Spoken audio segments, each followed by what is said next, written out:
Settle in. The night has fallen. Yet, distant echoes of a crying infant reach our ears. Inside his gadget-filled home, the man is baffled by the source of that sorrowful wail. He plucks his axe from its hook, convinced a rat must be the culprit, and heads out to investigate. Certain someone has arrived with intent, perhaps to tidy up. He steels himself for what lies ahead. He adopts a hunter's vigilance, sure that any being clever enough to bypass his traps and move silently isn't an ordinary creature. But a seasoned hunter's senses never fail. He'd detect any threat before it could strike. Bursting into the barn with axe in hand, he finds it utterly deserted. He questions his sanity, blaming his grief over childlessness for these hallucinations. Then, nestled among the hay, he spots a tiny, unexpected visitor. The hunter's breath catches as he gently lifts the child, hardly daring to believe his eyes. Overcome with joy, he stands frozen, utterly captivated by the moment. His wife, Olena, arrives and asks Vincent why he roused her at such an ungodly hour. She leans in, eyes widening at the infant cradled in his arms. Is it really a baby? Vincent stumbles for words, pacing as confusion and awe wrestle within him. At last, he regains his composure and declares the child theirs at long last. To those who saw it, that day brimmed with pure wonder. As Vincent opened his fingers, a breeze seemed to rise from the gathering clouds. Soon raindrops fell, and glittering moisture quenched the parched earth as villagers burst into joyous song. He had been the village's guardian, his obscure power shielding them from peril. Peace and contentment settled over the community. No more thirst for water, no more hunger for riches. Yet Vincent's thirst for knowledge never waned. People whispered of his abilities and called him a magician. We return to the present where someone asks the young hero, "What are you doing? Reading?" Before us stands Arian Chiron, a white-haired boy who recently turned 12. Beside him is his father, Orion Vincent, now in his 30s. Thrilled that his son has finished gathering wood so swiftly, he's eager to share a meal. He spins Arian around, savoring the playful moment as if it were their last. Arian then asks how to perform magic at home. Vincent blinks. Did he really give his son this book? Vincent counters with his own question. Is felling a bear with a single arrow, or chopping a tree with one swing of an axe magic? As father and son strolled along the lane, a handful of local kids came bounding up to them. The children couldn't help but ask why the boy spent his days holed up with books instead of running outside with friends. They even questioned whether he could actually read and why he lugged around such a hefty volume. Some went so far as to taunt him that he didn't resemble his father. Frail, unwanted, and supposedly abandoned by elderly parents. Vincent overheard these barbs and felt a surge of anger. How dare those brats insult his son? Yet when he saw the joy lighting up his son's face, he realized that true wonder lies in possibility, in the promise of magic itself. After all, bringing down a mighty oak with a single strike is nothing short of miraculous. So Vincent's fury melted away, and he hugged his son, promising that tomorrow they'd visit the city together and stock up on all his favorite fruits. The boy beamed at the news, while Vincent inwardly chided himself for feeling like an inadequate parent. He knew that no one could dispute Arian's parentage, and that Arian's sole dream was to master the art of magic. By dawn, they were bumping along in a cart toward a small town in Taormina province. Arian's heart raced. He'd never seen a city before. His eyes darted from colorful shop fronts to bustling crowds. Merchants haggled over garments as diners sampled treats and burst into laughter. But his father called him back, insisting he wait at Grandpa Martin's stall until he returned. Vincent warned him not to wander down dark alleys or disturb any aristocrats nearby. Confident in Arian's obedience, but wary of the unfamiliar surroundings, Vincent climbed back onto the wagon. Arian stayed behind, carefully jotting down the fruit prices, earning Grandpa Martin's praise for his neat handwriting. The old man thanked him, admitting it was tough running the stand solo these days. Arian grinned at the company and happily offered his help, while Grandpa Martin chuckled that Arian was a bright lad, unlike his troublemaking brother Martin. Curiosity got the better of Arian, and he asked his grandfather about magic, but Grandpa thought he meant treats and just laughed. Undeterred, Arian raised his voice and clarified, "I want to learn real magic. How do I do it?" Grandpa nodded, admitting he knew little of the subject himself but wished he could guide the boy. Pointing down the side street, he suggested a nearby shop brimming with spellbooks. "Feel free to browse," he said, and Arian bounded off without waiting for permission, promising to return swiftly. Left holding Arian's book, Grandpa Martin flipped it open, his eyes alight with nostalgia as he recalled its pages. He flipped open the tome but found only indecipherable scrawls, and he finally grasped the seriousness of the boy's plea to learn real magic. The boy had been eager to handle the spellbooks, convinced that touching them meant unlocking their secrets. Yet the clerk warned him off, shouting that such volumes weren't meant for ordinary folk and weren't the same as the simple manuals sold at the tailor's shop. She demanded he consider the damage his fingerprints would leave if he actually bought the book, sending him into a panic. He'd never realized they'd cost so much, nor where his father had procured them. Just then, a mysterious man in a top hat entered, inquiring whether the special order had arrived. The clerk addressed him as the head butler, asking how he should collect the books. Seizing the moment, the boy tried to slip away clutching his prize but found his hands empty, nothing to show for his effort. Stepping back onto the street, he wondered if he'd ever find a magic tome to read at all.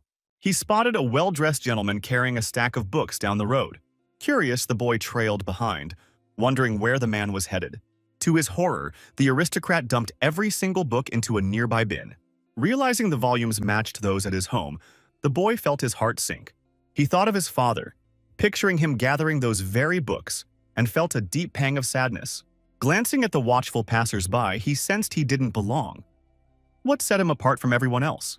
He recalled his father's warning not to mingle with the crowd, but why had he cautioned him so?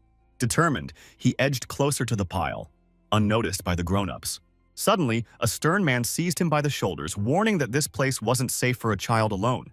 "Behind that gate lies the aristocrat's quarter," the man growled. He demanded to know where the boy's parents were. After hesitating, Arian stammered that they were nearby. A group gathered, murmuring that it was odd a stray boy would wander here, and suspicion grew that he wasn't from their town. Some even speculated he was an orphan raised by outlaws. They moved to seize him and haul him away, only to discover he had slipped away. Shouts erupted. "Find the boy!" As panic spread through the watchers, Arian crouched behind a flower bed, peeking out until the crowd dispersed. His heart pounded with fear. He noticed his boot lay abandoned some distance away. As he bent down to retrieve it, a snippet of conversation about magic drifted to his ears. His curiosity piqued. Magic was all he'd ever wanted. He listened as someone spoke urgently to the headmaster.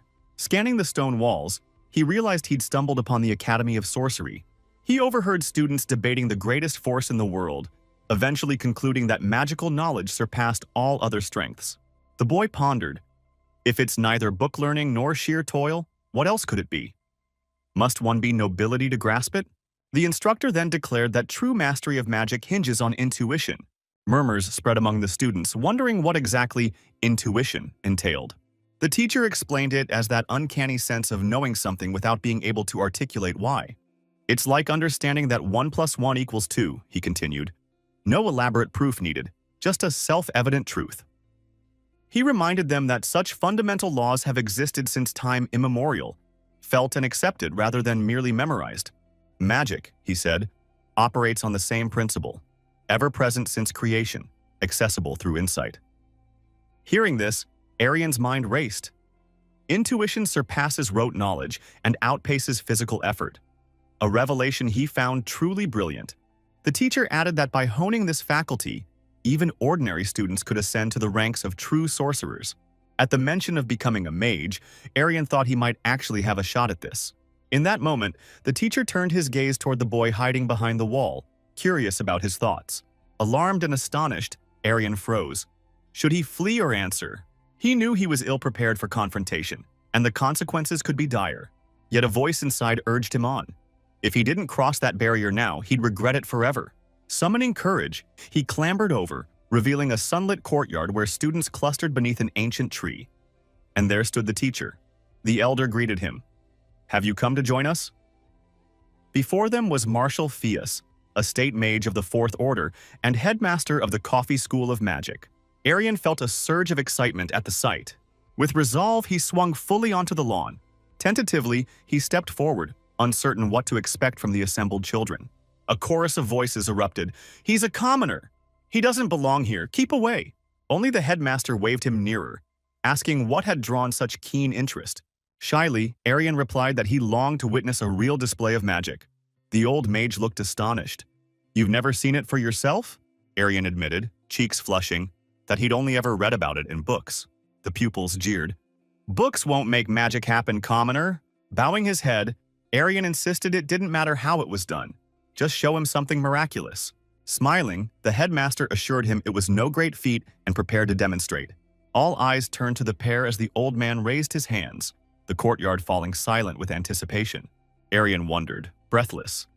Could the breeze itself be a form of magic? In an instant, every student levitated off the ground, their laughter filling the air. Only Arian clutched at his chest, terrified he might plummet. He let out a panicked scream and squeezed his eyes shut. When he dared to peek again, he found himself safely back on solid ground, surrounded by his classmates. They giggled at his wide-eyed stare as the headmaster, smiling warmly, asked if he enjoyed his first taste of magic. Arian realized the question referred to harnessing magical power.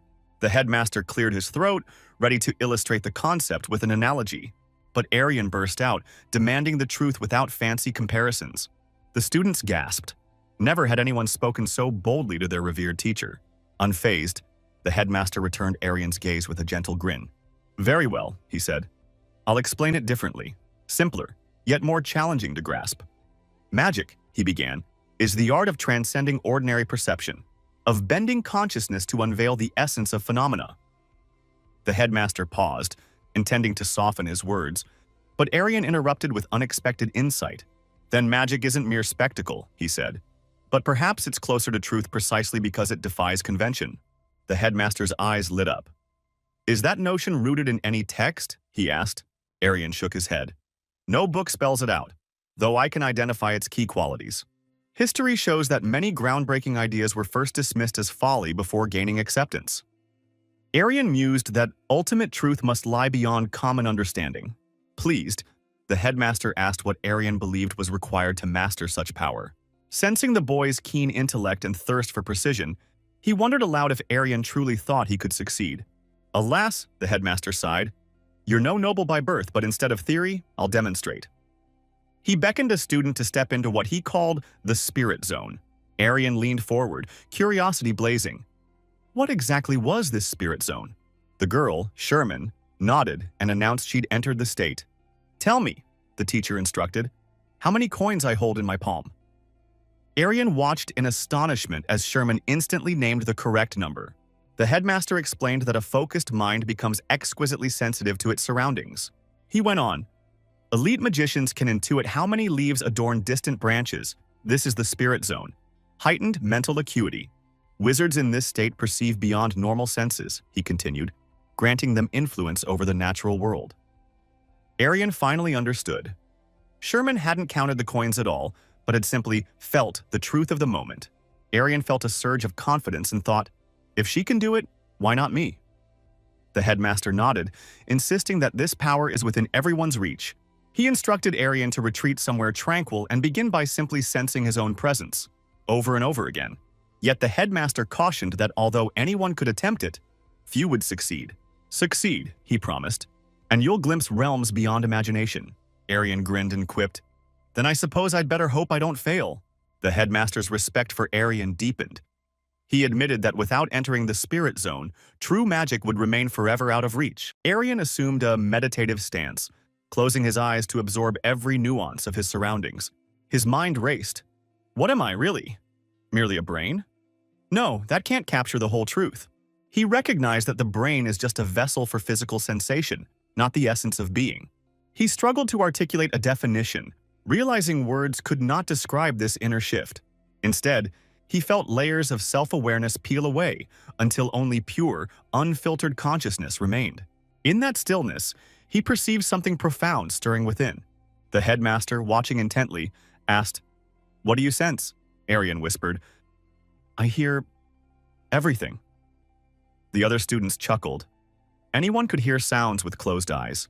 The headmaster merely smiled, unshaken. He knew this was no ordinary listening. "In the spirit zone," he explained, "sensations transcend their usual boundaries. Sounds carry scents, light tastes sweet, sights brush against your skin. These synesthetic effects are the hallmarks of true magical perception." He stepped forward, gently ruffling Arian's hair. "Train diligently, and you'll soon unravel even subtler whispers of the world." With that, the headmaster rejoined his pupils, who were summoned back to lessons. Yet he cast one last concerned glance at Arian. There was undeniable talent in that boy. Had he been born noble and schooled here from childhood, the headmaster mused, he might have surpassed all my current prodigies. Still, he reminded himself that gifted souls appear in every walk of life. "You've done remarkably well," he murmured. Suddenly, Arian heard a thunderous roar, far louder than any marketplace clamor. He realized at once that was the true voice of the spirit zone. His consciousness fractured, as if splintering into countless fragments.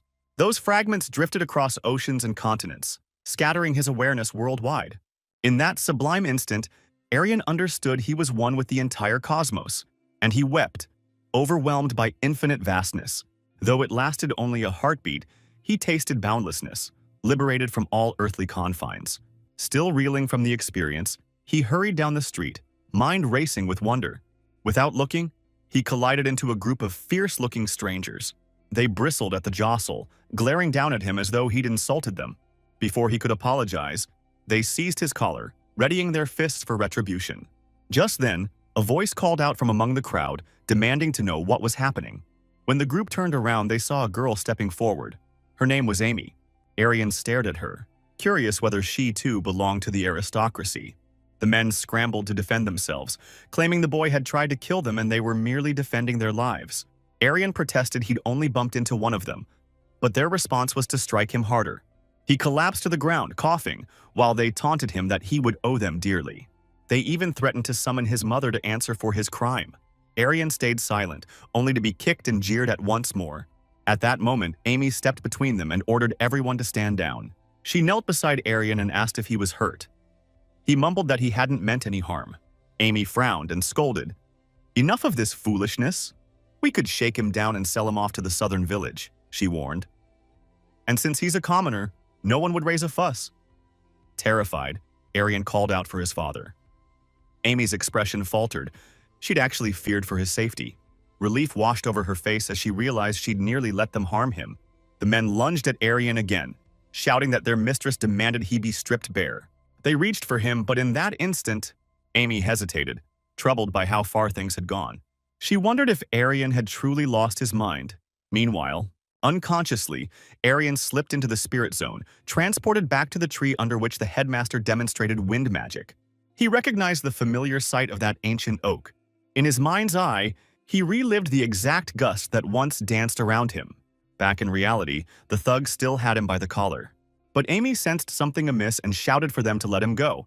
Without conscious intent, Arian unleashed a torrent of wind magic. He glanced up to see his assailants lifted off their feet. In the next heartbeat, they crashed to the cobblestones. Their limbs lay bent and battered on the ground.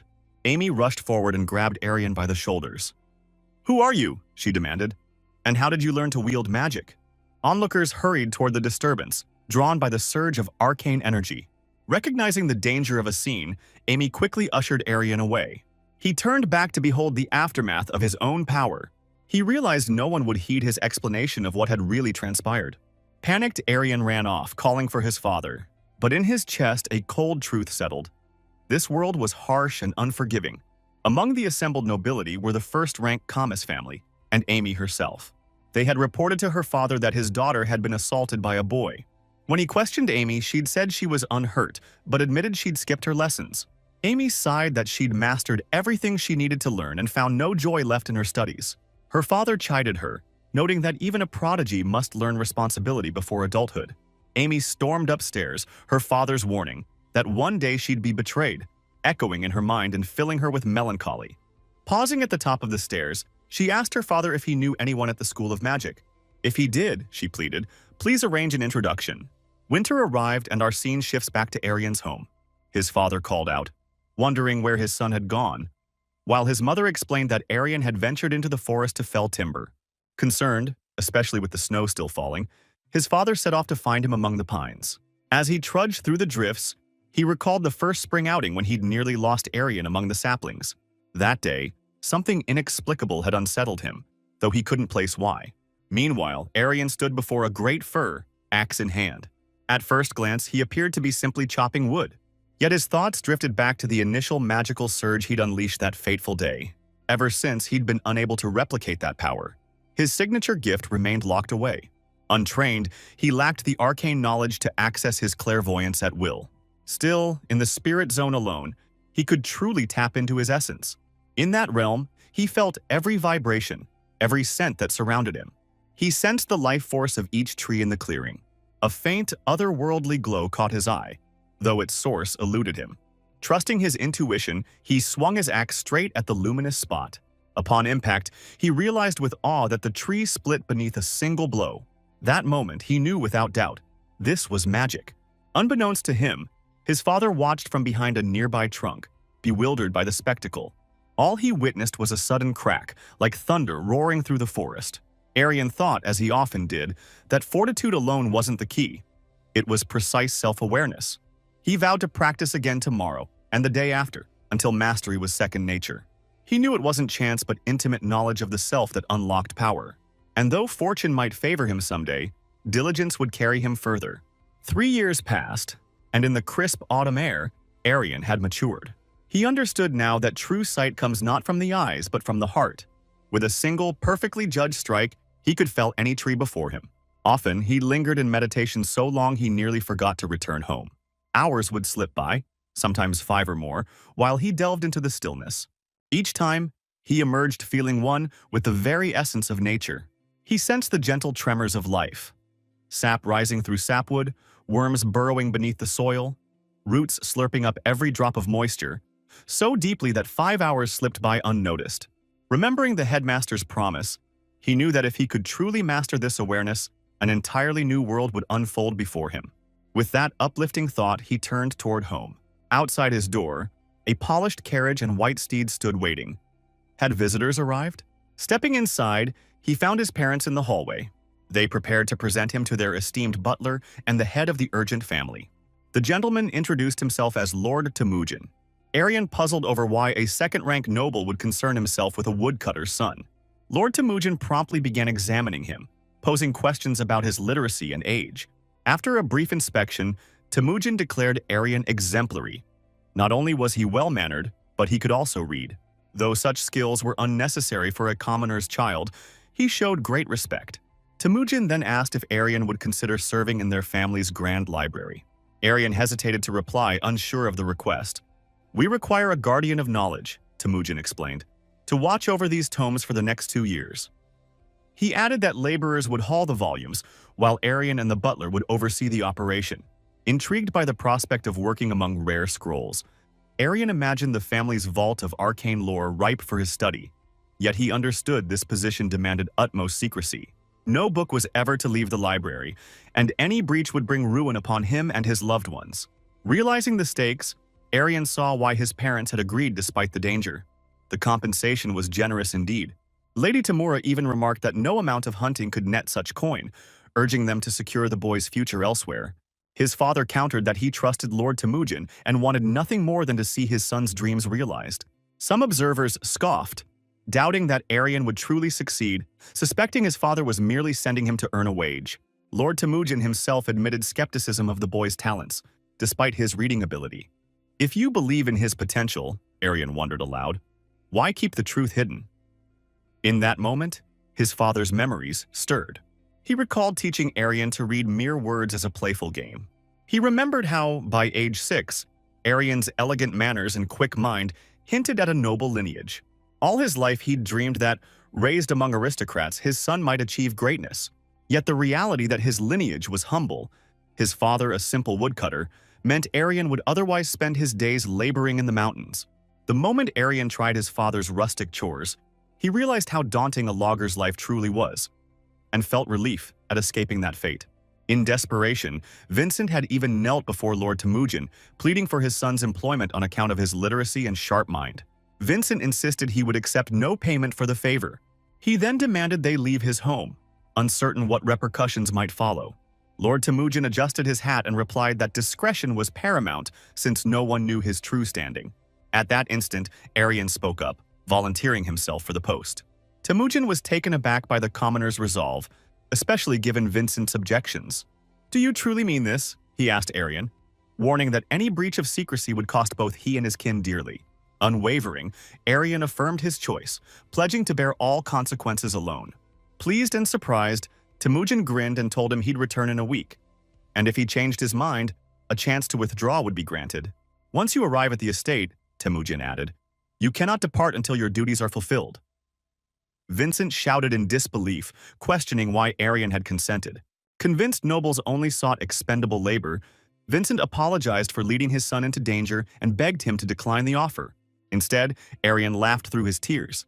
His father had given him the greatest gift of all.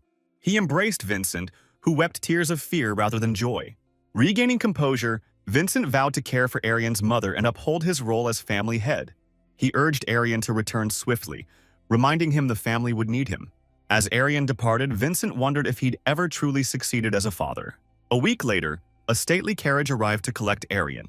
Inside, Vincent signed a contract that effectively placed his son under the household's guardianship.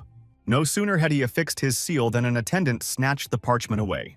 Arian was ushered into the carriage as staff hurried to close the doors. Once seated, the coachman cracked the reins and struck up a conversation. From his vantage, Arian's heightened senses detected his parents' sorrowful sobs. He pressed a hand to the window in a silent farewell, knowing this was a pivotal and perilous opportunity. Doubt gnawed at him. Could he endure 2 years among the powerful without faltering? When one enters the Ptolemaic realm, the Odin clan stands preeminent among Timura's noble houses, renowned warriors whose ancestors served as royal swordsmen since antiquity. Upon entering Ptolemy's realm, one immediately recognizes the Odin clan as Timura's foremost noble house. This venerable lineage of warriors has furnished the kingdom with its elite swordsmen since time out of mind. The family's former patriarch was a celebrated general and third-ranked state swordsman, while the current head, Lord Odin Bishop, holds the title of fourth-rank state knight. In short, they are a powerhouse of influence, their authority spanning the entire city.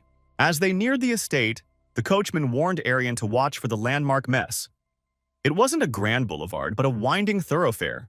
When Arian disembarked, he was asked if he trembled with fear, for locals whispered that the Odins were more beast than noble. Walking along the path, each step convinced him further that this was no dream but the stark reality of aristocratic life. Before him lay the domain of a second-rank noble house, the Odin estate. Here stood the workshops, living quarters for the butlers, and the very wing where Arian would reside. Upon meeting butler Temujin, Arian felt eager to learn the inner workings of the household. Leading him into the library, Temujin unveiled the grand halls of tomes. Arian's eyes widened as the butler explained that all volumes here would soon be transferred to the sacred archives. Each week, he'd receive a cataloged list. His task was to locate those works and gather them for preservation. His hours would run from 9 a.m. to 6 p.m., and even afterward, he was forbidden to leave the grounds without explicit permission. Temujin handed Arian an employment contract and mentioned that the head librarian would brief him on Butler's protocol, then asked if he had any questions. After absorbing every detail, Arian realized his life truly hung in the balance and asked only when he could begin. Naturally, the answer was, first light tomorrow. The next morning, Arian donned his butler's attire, ready to arrange the books by author. The classification methods would require consistency throughout. For instance, books on swordsmanship history must align with each scholar's unique perspective. Each individual's interpretation determined whether a volume joined the professional martial catalog or the general archives. During this process, Arian discovered that every domain of knowledge interlinks, and at the nexus sits history. It's along the timeline that all wisdom accumulates. Thus, history becomes the enduring foundation of understanding. Once mastered, it accelerates learning in other fields. Of the 10,000 volumes in the collection, roughly 850 pertain to historical study. To achieve his dream of becoming a mage, Arian must read each one within 2 years. Startled, he glanced up just as the deputy chief butler approached. He couldn't let him glimpse what he was already poring over, for it was not yet approved. The deputy chief butler stepped forward and observed that Arian was proving himself quite diligent, burning the midnight oil once again. Taking the comment to heart, Arian rose without hesitation and affirmed that it was indeed true. However, the butler withheld any praise, warning Arian not to let exhaustion compromise his work. After all, the mantle of responsibility was entirely his. Just then, Arian spotted Lord Temujin approaching and hurried over to greet him. He wondered whether Temujin had noticed the very volume he'd been poring over. With a courteous flick, Temujin dusted off Arian's coat and reminded him that the library reflected the urgent family's standing, so he must always present himself impeccably. He even suggested Arian bind his long hair, lest the family's reputation suffer. Though Arian's heart pounded, he maintained his composure and offered no reply, Resolving to uphold the highest standards for the next 2 years, he vowed to care for every detail of his appearance and conduct. He considered tying his hair back, just as his father did in the forest, to keep it neat. Yet an even larger obstacle loomed. The manuscript on the 3 empires and 7 kingdoms remained utterly inscrutable. He'd read that mastering a single treatise on torture was no small feat. How could he possibly absorb such an expansive lore? Was rote memorization even feasible? Soon he realized that memory alone wouldn't suffice. He needed deep comprehension so that each passage could be summoned at will. That night, Arian dozed over his texts and was startled awake by Temujin's abrupt entrance, dust swirling in the lamplight. Temujin's eyes fixed on the very book Arian had wrestled with these past 2 weeks. A wry smile curved the butler's lips as he asked the half-asleep apprentice whether he truly believed he could conquer such material. "Had you already mastered these works?" Temujin added. "I'd bar you from after-hours reading, but for now, you strike me as a hopeful dreamer." Unperturbed, Arian returned to his duties in the vast Hosen library, and before he knew it, 3 months had slipped by. His skill at classification grew, and he discovered genuine satisfaction in ordering the tomes. He mastered every aspect of butler protocol and diligently recorded every loan. He even struck up conversations with fellow staff, those responsible and those notorious for failing to return books. He learned that even the humblest servants faced harsh penalties for missing volumes, yet he was surprised to find the nobles paid little heed to the library's inner workings. He concluded their apathy stemmed from their reliance on the commoners' unwavering service. These same villagers risked their lives while the aristocrats promptly forgot their sacrifices. Determined never to falter, Arian resolved to cultivate an unyielding reserve, lest a single error cost him everything. At that instant, a dark-haired boy burst in, shouting that he wouldn't collapse from mere overwork today. The moment Arian saw the boy's cobalt-blue hair, he knew he was the youngest scion of the Odin house. Hearing frantic shouts about fleeing from drills, the lad sprinted up to Arian and demanded he lie about ever having seen him there. At the same time, an elderly, bearded swordsman stormed into the stacks, berating his runaway apprentice. He turned to Arian and rasped, "Did a peanut-sized boy with blue hair dash through here?"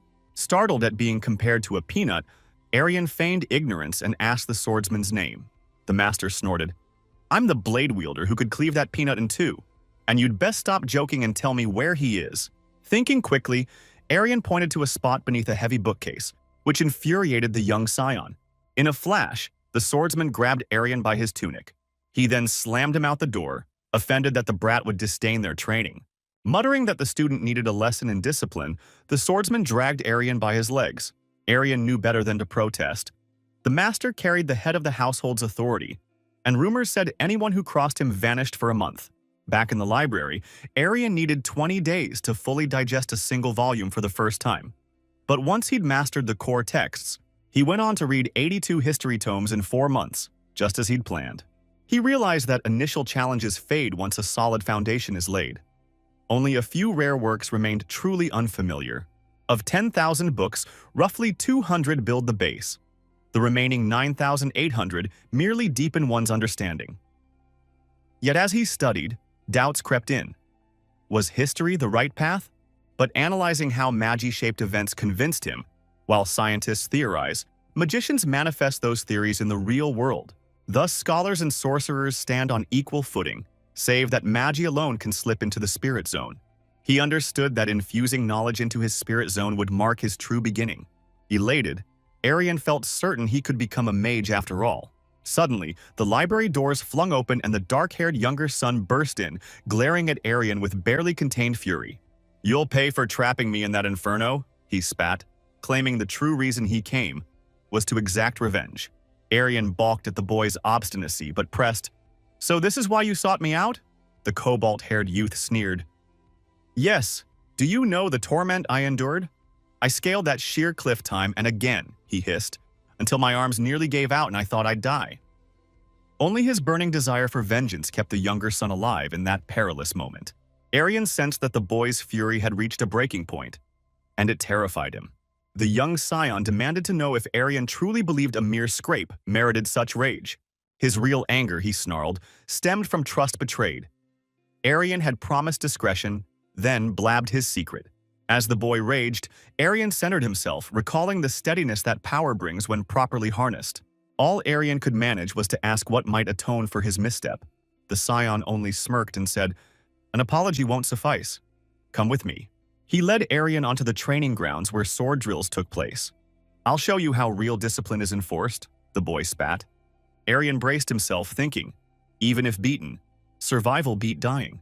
He reminded himself, his parents staked everything on this chance. He could not squander it. With a sneer, the scion thrust a wooden blade at Arian's feet. "This is a duel. Prepare to be shown your place."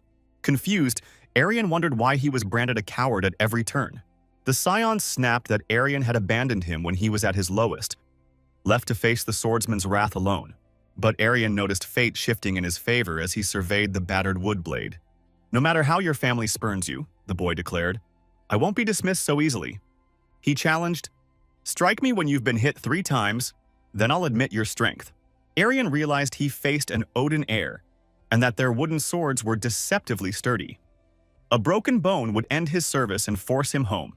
Summoning every lesson he'd learned, Arian prepared to survive 3 assaults. The first swing came, and Arian deflected it with practiced precision. He wondered silently, where did that come from? On the second strike, he parried again, prompting the scion to scoff. "Do you even know how to wield a sword?" Arian scarcely heard him. His focus was on counting his remaining parries. Then he slipped into the spirit zone, perceiving the boy's rhythm and intent. The scion hesitated, unsettled by Arian's unerring calm. As he raised his blade for a third blow, its hilt snapped in 2. He stared in disbelief. Arian watched, understanding he'd calculated the first deflection, anticipated timing on the second, and executed the decisive strike. That final thunderous riposte, honed over 3 years, fulfilled his every practice. The heir stared at Arian, dumbfounded. Where on earth had he learned such skill? Arian answered softly, "It's not technique. It's the power of the storm." Arian shared that he'd grown up felling trees alongside his father in the mountains, and when raw strength proved insufficient, he devised this thunderbolt method to compensate. Among the woodcutters, it earned that name, though the younger scion couldn't fathom how one might master it outside proper sword training. After all, wielding a blade for 15 years yields skills no mere lumberjack could divine. The scion's own memories stirred. He recalled hearing that once, at the age of 12, someone in his lineage had wielded this very strike. They discovered that their family's second heir possessed power far beyond his peers. Thus, young Ray inherited his father's genius, and the household celebrated his promise. Yet Ray struggled always to match his elder brother's prowess, and it fueled his resentment. Now, observing Arian's prowess, he saw echoes of that prodigious sibling.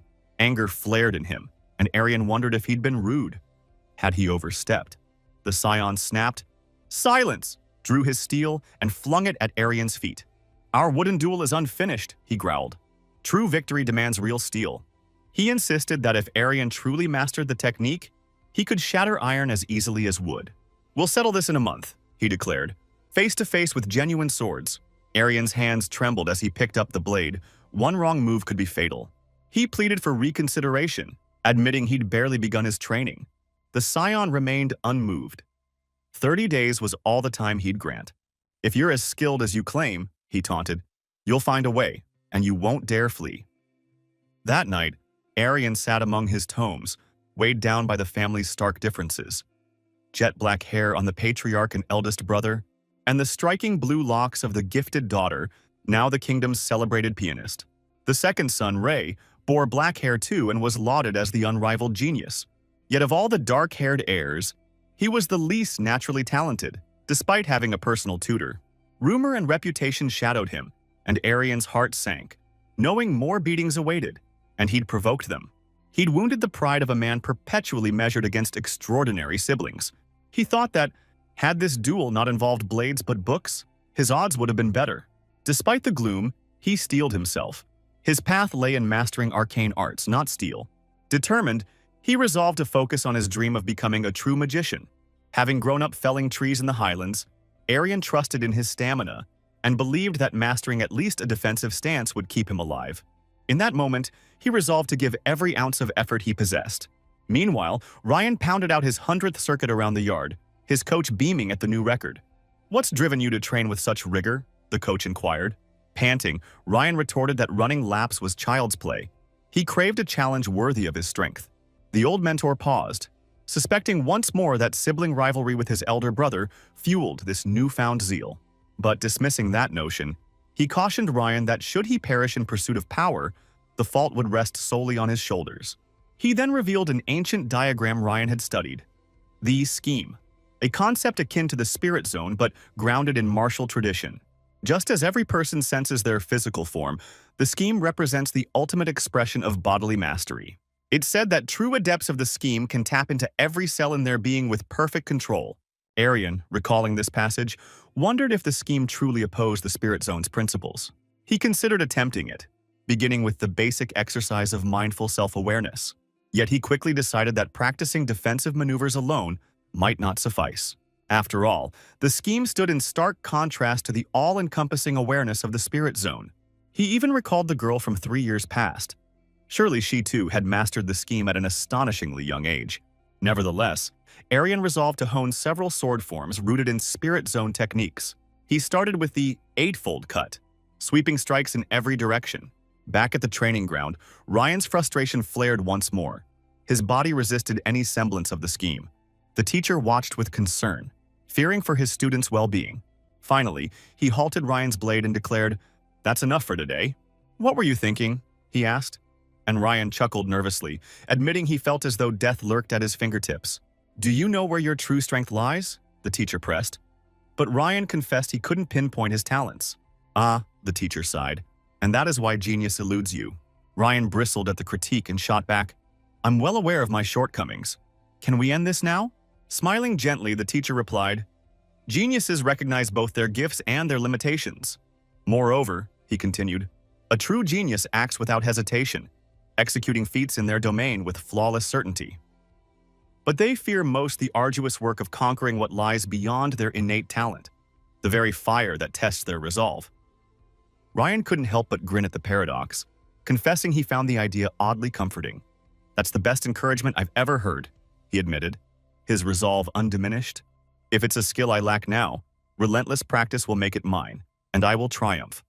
Thus, the art of the sword emerged as a kinetic discipline aimed at vanquishing an opponent with unerring precision.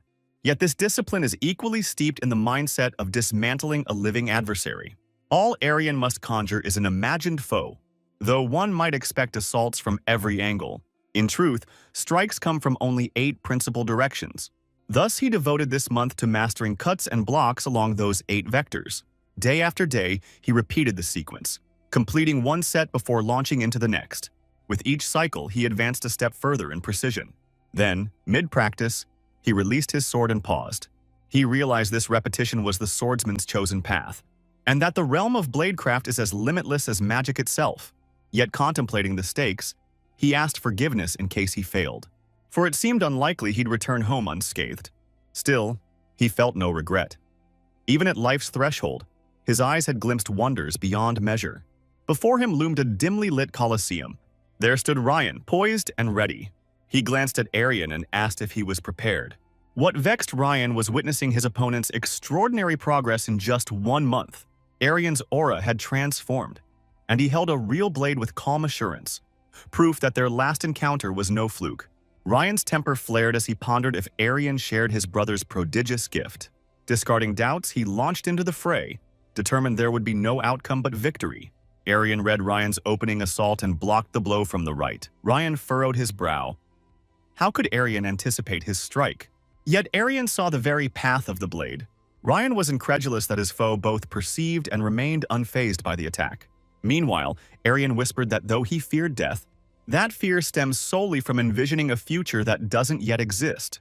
If he banished all thought of the next moment, any man could leap from cliffs unflinching. It wasn't a reckless embrace of death, but rather the mastery of his inner turmoil that steadied him. In turn, Ryan's eyes gleamed. He too felt no dread of demise. And with a roar, he overran Arian once more. Anticipating this, Arian deflected a downward slash from the right. Ryan sneered, believing no mere parry could contain his assault. "There are barriers in this world," he spat, "that cannot be breached by trickery alone." Unsheathing fresh resolve, he intensified his barrage, each strike faster and heavier than the last. Yet a shadow of unease clouded our hero's mind, for his synesthetic gift could not keep pace with the flurry of sword strikes. In that breath, Ryan's blade found its mark, carving pain into his chest. Crimson blossoms spread across his tunic, heralding the wound. A peculiar radiance danced in the hero's eyes, flickering with anticipation. He sensed the promise of another ruthless strike on the horizon. With a graceful arch, our hero tumbled aside, and in that arc, taste of triumph. Confusion gnawed at him. What flaw in his defense eluded his grasp? Meanwhile, Ryan inhaled the sweet scent of looming victory. Observing our hero's bewilderment, Ryan taunted him with a question. Had he forgotten his frailty? After all, Odin's grand blade arts were forged for heavier steel. He stood no chance against such power. Every gift Ryan wielded had been honed to break bone and spirit alike.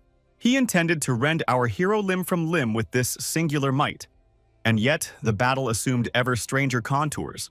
For if that final slash had landed true, Ryan would have followed with an upward cleave, severing rib and resolve. And the duel would end. Why then? Those sweeping, almost careless arcs. In that moment, our hero perceived a crack in his foe's mastery. His understanding of the blade less profound than assumed. Though Ryan commanded formidable techniques, he lacked the insight to wield them fully. Our hero resolved to attune himself to the waning of Ryan's ostensible strength. He surged forward, knowing the time had come to reshape his strategy. With heart aflame, he chose offense as his new path. Ryan stood aghast at this unforeseen reversal of fate. He could scarcely comprehend that our hero now crawled toward him with relentless might. Cornered, Ryan could not fathom why these simple strikes were so fiendishly difficult to deflect. Our hero noted the enemy's vigor dwindling to a mere ember, yet maintained his rhythm to guard his own reserves. Fury ignited within Ryan. How could this mirror image of his prodigious brother stand before him? Memories of that brother's sly grin unfurled like a haunting refrain in Ryan's mind, as though madness itself had graced that visage, proclaiming untold power. The very aura seemed to warn onlookers to avert their gaze, lest they be consumed by forces beyond reckoning. Still, Ryan roared his ambition to rise as the world's supreme swordsman. He charged, but our hero could not divine his intent. Did reason desert him utterly? Drawing closer, our hero realized the tempest of Ryan's blade was unreadable, each parry and thrust a blur of chaotic artistry. Countless variations unfolded in a single instant, overwhelming every defensive thread. At last, our hero felt the final strike pierce his awareness, only in its dying breath. In that instant, the force of the blow wrenched the hilt from our hero's grasp. Yet the weapon did not belong to him alone. It was Rihanna's blade, stunned and unwilling to accept its fall. And in that fleeting heartbeat, he understood the truth. The hero had shifted his hold at the last possible moment, deflecting the strike back upon its wielder. Ryan's eyes swam with disbelief. What sort of warrior was this before him? Our hero himself could scarcely fathom how he had triumphed in such a grueling clash. But what fate awaited them now? For though this was but a duel, an aristocrat stood at his mercy, and having wounded his pride, the outcome seemed boundless in consequence. With sword leveled at Ryan's chest, the hero held his breath, and Ryan bowed his head, murmuring that he had suffered defeat once more. Yet the victor stood solemn, declaring that Ryan would owe him a debt of gratitude should he end his life, and swear never to speak ill of him. The hero's brow lifted in incredulity. Had he spoken in jest? Ryan hesitated, about to protest, when the hero asked coldly whether he imagined he would live if the court learned he had slain one of their own. Ryan opened his mouth to plead the valor of risking one's life in honorable combat. But the hero thundered that Ryan alone had gambled his existence. He had merely fought to preserve his own breath. Their contest had been absurd from its first breath, yet somehow the blame rested entirely on the hero's shoulders. Had he not seen his own folly? Had he refused the path of true training? Perplexed, Ryan demanded if this was betrayal, when courtesy demanded he show respect to his butler and pupil. He cried that the hero had failed to honor the position he was placed in, trapped between his youngest charge and his master's blade. If Ryan had upheld the dignity of a gentleman, he would never have thrust his servant into such peril. The hero delivered his final retort. Had it never dawned on the esteemed Ryan that he, too, stood proud before his teacher? In that moment, Ryan saw himself through outsiders' eyes and recognized the shame of his own cruelty. Meanwhile, our hero collapsed to the earth, near death from the battle's toll. Ryan watched in confusion. Did not victors and vanquished exchange warm words after such a contest? He peered at the hero's pallid form, searching in vain for the fierce warrior who had fought by his side. Instead, he beheld a fragile boy, scarcely able to stand. Yet he knew genius still lay beneath that frail exterior. Though the hero offered no mocking smile as Ryan's brother once had, gathering courage, Ryan broke the hush. "What is your name?" he asked, voice gentle. Wiping sweat from his brow, the hero replied, "Sharon?" At once, Ryan bowed and gave his own name. Then, extending a tentative hand, Ryan asked, "Will you be my friend?" And so we returned to the library, where the head butler, smiling, announced that our hero had cataloged over 7,000 of the 10,000 volumes before him. He even lauded our hero's extraordinary accomplishments during that first transformative year. And thus we learn that a full cycle of seasons has unfolded since he commenced his service at the ocean's great library. As the mountain of unsorted volumes dwindled, his output blossomed in tandem. With merely 200 scrolls left to reach his target of 850, and the gift to devour 3 tomes each sunlit morn, he neared the long-sought summit of knowledge. Beyond scholarship, he dared the foil in fencing drills, confronting the heartbeat of fear, and felt his spirit stretch in newfound endurance. Our hero admitted that death had brushed his shoulder in that duel, yet bolstered by resolve, he pressed onward toward his grand design. Of equal wonder was that Ryan, now a steadfast ally, roamed the stacks by his side, marveling at the library's priceless trove, questioning if his noble kin had truly pored over each hidden gem. For our hero knew the truest treasure lay not in gilded spines, but in the bond of friendship.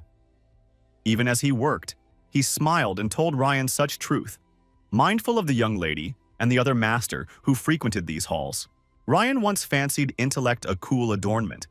Yet in coming close to him, our hero discerned that beneath that towering frame dwelt a gentle heart, befitting the youngest scion. Still, when Ryan tossed ancient folios carelessly, our hero's face drained of color. One torn page could spell his undoing. Gently, Ryan soothed his alarm. "How is parchment dearer than life itself? Should these shelves go aflame, I shall shield you." Our hero bowed his head, knowing silence spared them neither safety nor peace.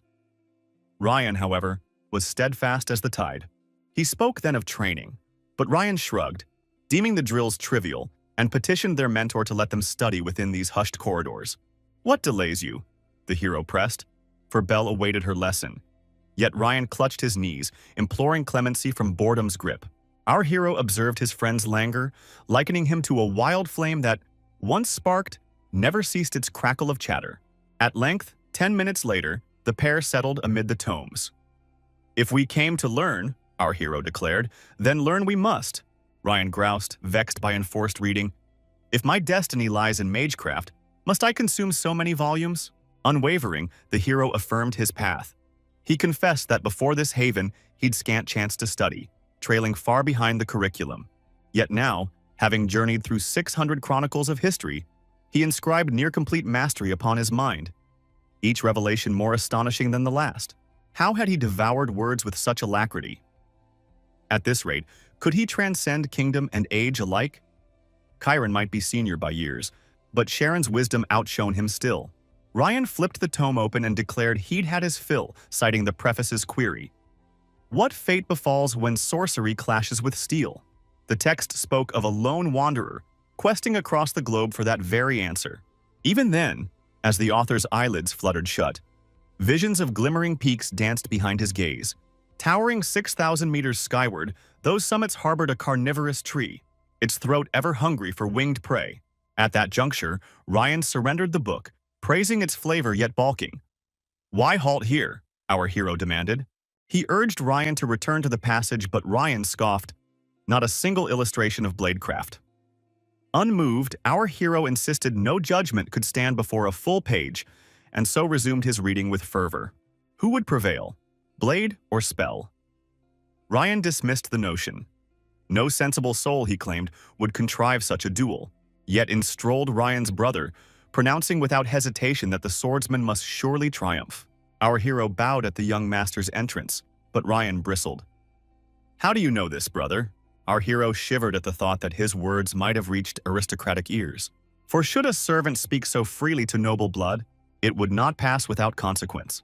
Returning to the debate, Ryan challenged his brother's certainty. "Are you a swordsman too by mere resemblance?" His brother smiled wryly, calling certainty too bold a claim. One could infer it from the continent skirmishes between archers and mages. Unbowed, Ryan pressed on. "What battlefield logic is that?" Do they really select foes by military rank? Turning to our hero, Ryan implored, "What think you of this?" Taken aback, our hero struggled to summon a reply, unaccustomed to such direct address. Words tangled in his mind. Ryan's brother was seldom clear, and now uncertainties thronged his thoughts. Yet he knew he must answer plainly. If archer and mage stand equal, he ventured, the swordsman falters when magic swells the mind. But should the warrior strike with full might before spellcraft unfurls, the tide may shift. Ryan cut him off with a triumphant grin. "Nay, you err! The sword alone prevails. The mage is doomed." Disbelief washed over our hero, yet he saw in Ryan's triumph the echo of his brother's old morning jest. For since childhood, whenever Ryan crossed paths with disdain, he relished trampling on what others held dear. Ryan teased that Sharon's passion for lore surely meant he'd heard of the storied armor of the 5 deities. Our hero fell silent, and Ryan pressed. "Is that relic said to shatter a mage's mental fortress?" In that hush, Sharon envisioned the innate essence of wizardry, mind stretched to its furthest limits. To duel a sorcerer in such heightened focus is akin to facing predators in their own lair, like locking blades with sharks in the ocean's inky depths. Yet a force might boil those waters away, robbing sharks of every instinct, anti-magic. If neither thought nor spell can breach the deity-forged cuirass, what weapon could stand against such might? But anti-magic remains theoretical. Its crafting demands the dragon's own heart mana, rarer than the rarest gem. And since its power undulates with every coin poured in, its potency skyrockets beyond measure. Even Master Akira of Oscillation Equations unlocked only 65% of the armor's true potential. No wonder each element costs more than a kingdom's annual treasury. Ryan scowled, baffled. How could a blade best this? He sniffed that only mages would dream up anti-magic, and he couldn't fathom their motive. Yet Ryan couldn't resist boasting. With such demand, sorcerers line up to sell their weakness for untold gold. "Why spend fortunes on a trinket?" he smirked, challenging all present to grasp his logic. Mages, in his view, were but pitiable merchants peddling their brethren's frailty. Ryan opened his mouth to retort, but Sharon's eyes gleamed as he declared, "That, in truth, embodies the mage's art." Ryan jerked back, incredulous. "What did you say?" Sharon pressed on. "Anti-magic sprang from wizards' minds, designed to seal away spells where they must not tread. It guards the academies of magic as surely as any warding rune," he added. "Though potent against spellcasters, its worth stands undiminished, a gift of intellect for all humankind. On that premise alone, one cannot claim a warrior outclasses a mage in pure power." Ryan fumed, his brother's laughter stinging him more than any blade. Turning away, Ryan's brother shrugged. "Theory and practice diverge. Still, I wager no mage could best a sword." He admitted the claim more to preserve pride than truth, and as he departed, Sharon and Ryan burst into laughter. Sharon quipped that, as Ryan spoke, he half believed his own demise was imminent. And in that shared mirth, Ryan felt joy like never before, for Chiron's jibe had laid bare his brother's true heart. He quipped that if words were blades, our hero's tongue would carve him as the world's finest swordsman. This revelation felt like a gust of fresh air to Ryan, proving, as he'd said, that theory and reality often part ways. Yet the inquiring mind brooks no mercy, probing even its own frailties. Can such relentless intellect truly serve the cause of global harmony? Half a year slipped by since that fateful debate. The chief butler announced they'd completed the task far ahead of schedule. Every tome had been shelved 6 months prior. But what moved him most was how the dusty volumes, forsaken for 2 decades now, lay in flawless order. Yet another butler wondered if Lord Aaron regretted releasing such a diligent hand. They might have found excuses to extend his tenure, but Team Aaron dismissed the notion as pure fantasy. Behind closed doors, however, they pondered the young man quietly at work in the library. After all, it's easy enough to shut a book's cover, but another feat entirely to close one after devouring hundreds of pages. His lifelong dream had at last become reality, yet joy scarcely lingered. For in that very moment, Ryan burst into Sharon's chamber, breathless. "Are you done? Shall we depart?" He could scarcely believe his eyes. Every last volume had truly been read. Our hero confirmed there was nothing left unread, a fact that astonished Ryan into speechlessness. He marveled that the soul who had awed Sharon could exist off this mortal sphere. Throwing propriety aside, he flung his arms round his friend, enveloping him in an awkward embrace. Yet despite his discomfort, Sharon and Ryan both grinned. hearts alight with happiness. He even urged Ryan to come and play.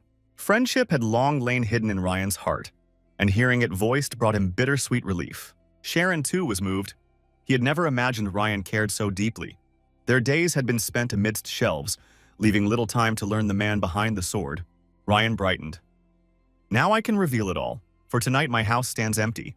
Stepping outside, Sharon beheld a sprawling mansion rising before him. Intimidation gripped him at the sight, yet doubt flickered.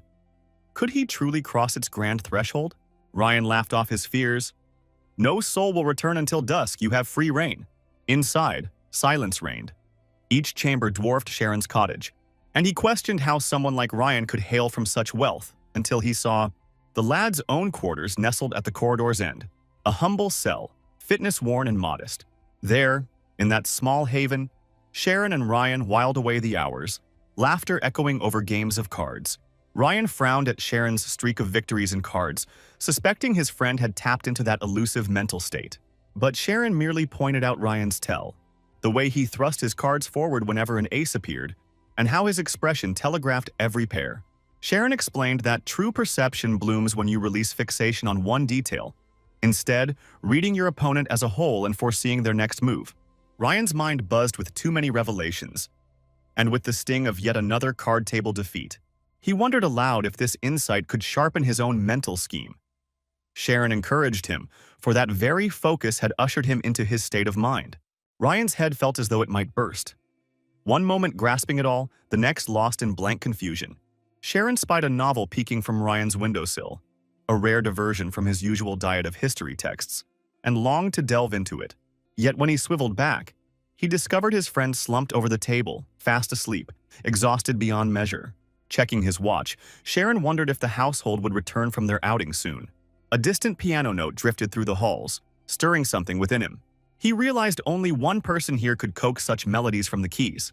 It was Rena, the court's own pianist, and Sharon's elder sister. She turned with a smile and asked how he found her rendition of the sonata. Curious for his impression, Sharon's heart fluttered. He prayed they hadn't noticed him peeking in. Entering the salon, he confessed he'd spent the last year sorting tomes in the library. From Rena's amused glance, it was clear she'd heard whispers of Sharon's brilliance. But did he play piano himself? He hesitated, wary of this consummate musician before him, especially since Ryan warned his sister could be toughest of all. Undeterred, she beckoned him to sit beside her, promising to guide him through a new piece. Sharon blinked. Was she truly inviting him to share the bench?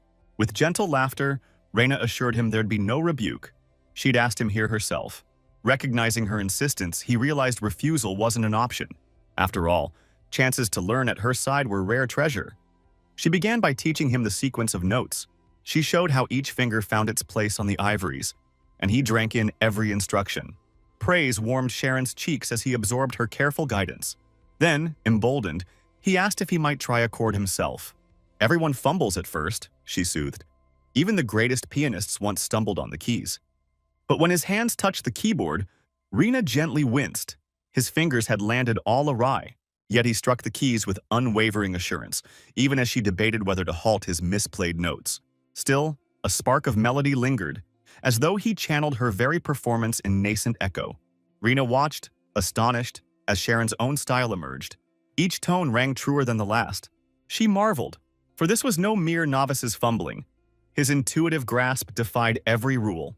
In a heartbeat, he discerned the soul of the sonata, as if it had been whispered directly into his mind. She wondered aloud why fate had cast such gift upon a humble butler, so graceful in every phrasing. Catching her gaze, Sharon stilled his hands on the keyboard. He feared he'd overstepped, daring too much in her sacred realm. At that moment, a sharp voice called from the doorway. "Stop playing at once!" Their father's tone brimmed with irritation. He'd only just found rest, and her music shattered the calm. Yet even in his sternness, he softened upon seeing Sharon. "What brings you here, child?" Rena blinked in surprise. "You know each other?" Sharon's heart skipped, for Ryan was quick to claim, "He is my friend." Though Sharon wished to retreat into silence, Ryan's bold declaration refused to waver. Bewildered, Sharon marveled that Ryan's loyalty could outshine any reprimand. Rena smiled kindly. "If my brother calls you friend, then welcome you are," she added, gently chiding her brother. "You stand by your words. So share what stirred your mind as he played." Sharon felt the fortress of 20 years of custom crumble. His thoughts scattered in the warmth of her acceptance. He blurted, half in wonder, "You dismissed him as a scoundrel, yet here you embrace us both." Ryan's face paled. He fumbled for composure as if his sister were some devouring witch. But Rena laughed softly. "Brother may be slow to trust, so I rejoice in this friendship you two share." As they conversed, Ryan blurted, "Why not make him family? He is charming enough to belong among us." Rena raised an eyebrow in amused disbelief. "Are we truly so close that you'd offer me away like a prize?" Ryan blushed fiercely, waving a hand. "I meant he'd be the grateful one." With a playful grip, she pressed him to the floor, scolding gently, "Mind your manners toward a lady?" Once released, Ryan asked, wide-eyed, "What are you doing home already?" "You'd barely arrived." She grinned. "Did you not know? Today Paradise House earns its seal of approval. I came to fetch you. We set off at dawn, and grandfather will join us later to witness your triumph." In that instant, Ryan sank into a seat, confessing it was high time for his looming certification. Though Sharon had never heard of such a trial, he saw the sorrow in his friend's eyes. The certification, it turned out, was the continent's mark of honor for archers and mages alike, recognized in every kingdom. Each year, 1,000 aspirants undertook the test, yet a mere 20 emerged triumphant. The rest earned lesser, uncertified ranks. Graduates of royal academies, like the Academy of Magic, automatically claimed the title of uncertified 10th rank magus. Thereafter, by joining guilds and winning accolades, they could climb the ladder. But gold and glory always drew them back to the formal exam. Astonishingly, Ryan's brother had dared the trial at just 18, a feat his family took as proof that geniuses play by different rules. Their sister, unmoved by jest, only urged him to stand strong before slipping away to prepare a seafood feast fit for the king. Yet before she departed, she smiled at Sharon and asked if fate might weave their paths together once more. Sharon's heart fluttered at the thought of meeting her again. He remembered, though, that at dawn he must leave this grand mansion forever. He ventured a quiet question to Ryan. Did his sister's heart already belong to another? Laughing at his own daring, he begged his friend to forget such idle curiosity. But Ryan, eyes alight with mischief, bolted toward her chambers. Sharon fell to his knees, beseeching him to pause his headlong chase. Through silent corridors he pursued, realizing he'd misplaced his courage in sorrow, yet now found it racing once more. Ryan bounded up the sweeping staircase, calling out to every servant, "Does my sister have a suitor?" Sharon seized his arm, muffling the shout, as puzzled servants peered at their commotion. Their sister waved them aside, chiding them as children's antics and ordering the cook to mind the fish. Unseen, a stranger watched, inquiring whether a council meeting was planned or who this young man might be. Learning none had been arranged, he frowned at the odd spectacle. The chief butler, recognizing Sharon from earlier, summoned Cameron to the privy office. Meanwhile, in the forest glade, Ryan resumed his sword drills, resolved to train for another 10 minutes. His tutor, delighted, noted the spark rekindled in his pupil after so many silent months. Yet he warned, should Ryan gain favor at court, his scholarly resolve might falter. His true battle lay against distraction. Lost in thought, Ryan was startled by the butler's return, urging him back to the palace. "Who summons me?" he asked, unhurried. "If it is my sister, then let her will be law." He pondered aloud how ease and laurels could sway his devotion, for the scheme within him was his hardest trial. And as that thought lingered, the butler insisted once more on his return. Ryan merely shrugged, yielding to his sister's silent command. The butler's voice trembled as he revealed that Sharon, the temporary steward, stood in mortal peril. Ryan spat out his drink, aghast. Wasn't Sharon set to return home today? Yet Lewis, the chief butler, had dispatched word to the family's head, and the mistress blamed their bond for this crisis. Without a second's hesitation, our hero rose and donned his cloak, prepared to race to the mansion. Its master demanded to know what calamity drove him so abruptly. Ryan confessed openly. "His name is Sharon, the butler, and I fear my father has uncovered our friendship." He pleaded that a gentle word from his sire might spare his friend's life, and vowed to resume his lessons once Sharon was safe.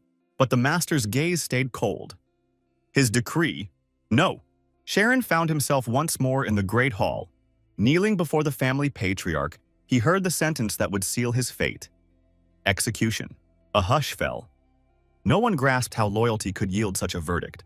Yet Ryan's heart ached for his friend. Mindful of the lion's den no mortal should dare approach, Rena opened her mouth to intercede, but their father's will was iron.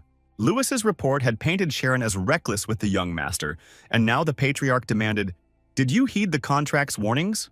Speak no protest unless you would court your doom." Sharon lifted his chin and asked gently, "If I am my young master's friend, what fate awaits me?" The assembled servants watched in stunned silence. Surely he would beg for mercy. Even Rena's lips quivered, struck by his concern for Ryan amidst his own peril. The chief butler sneered that Sharon was but another foolish commoner. Unbowed, the hero stood firm and proclaimed, "Yes, I am his friend.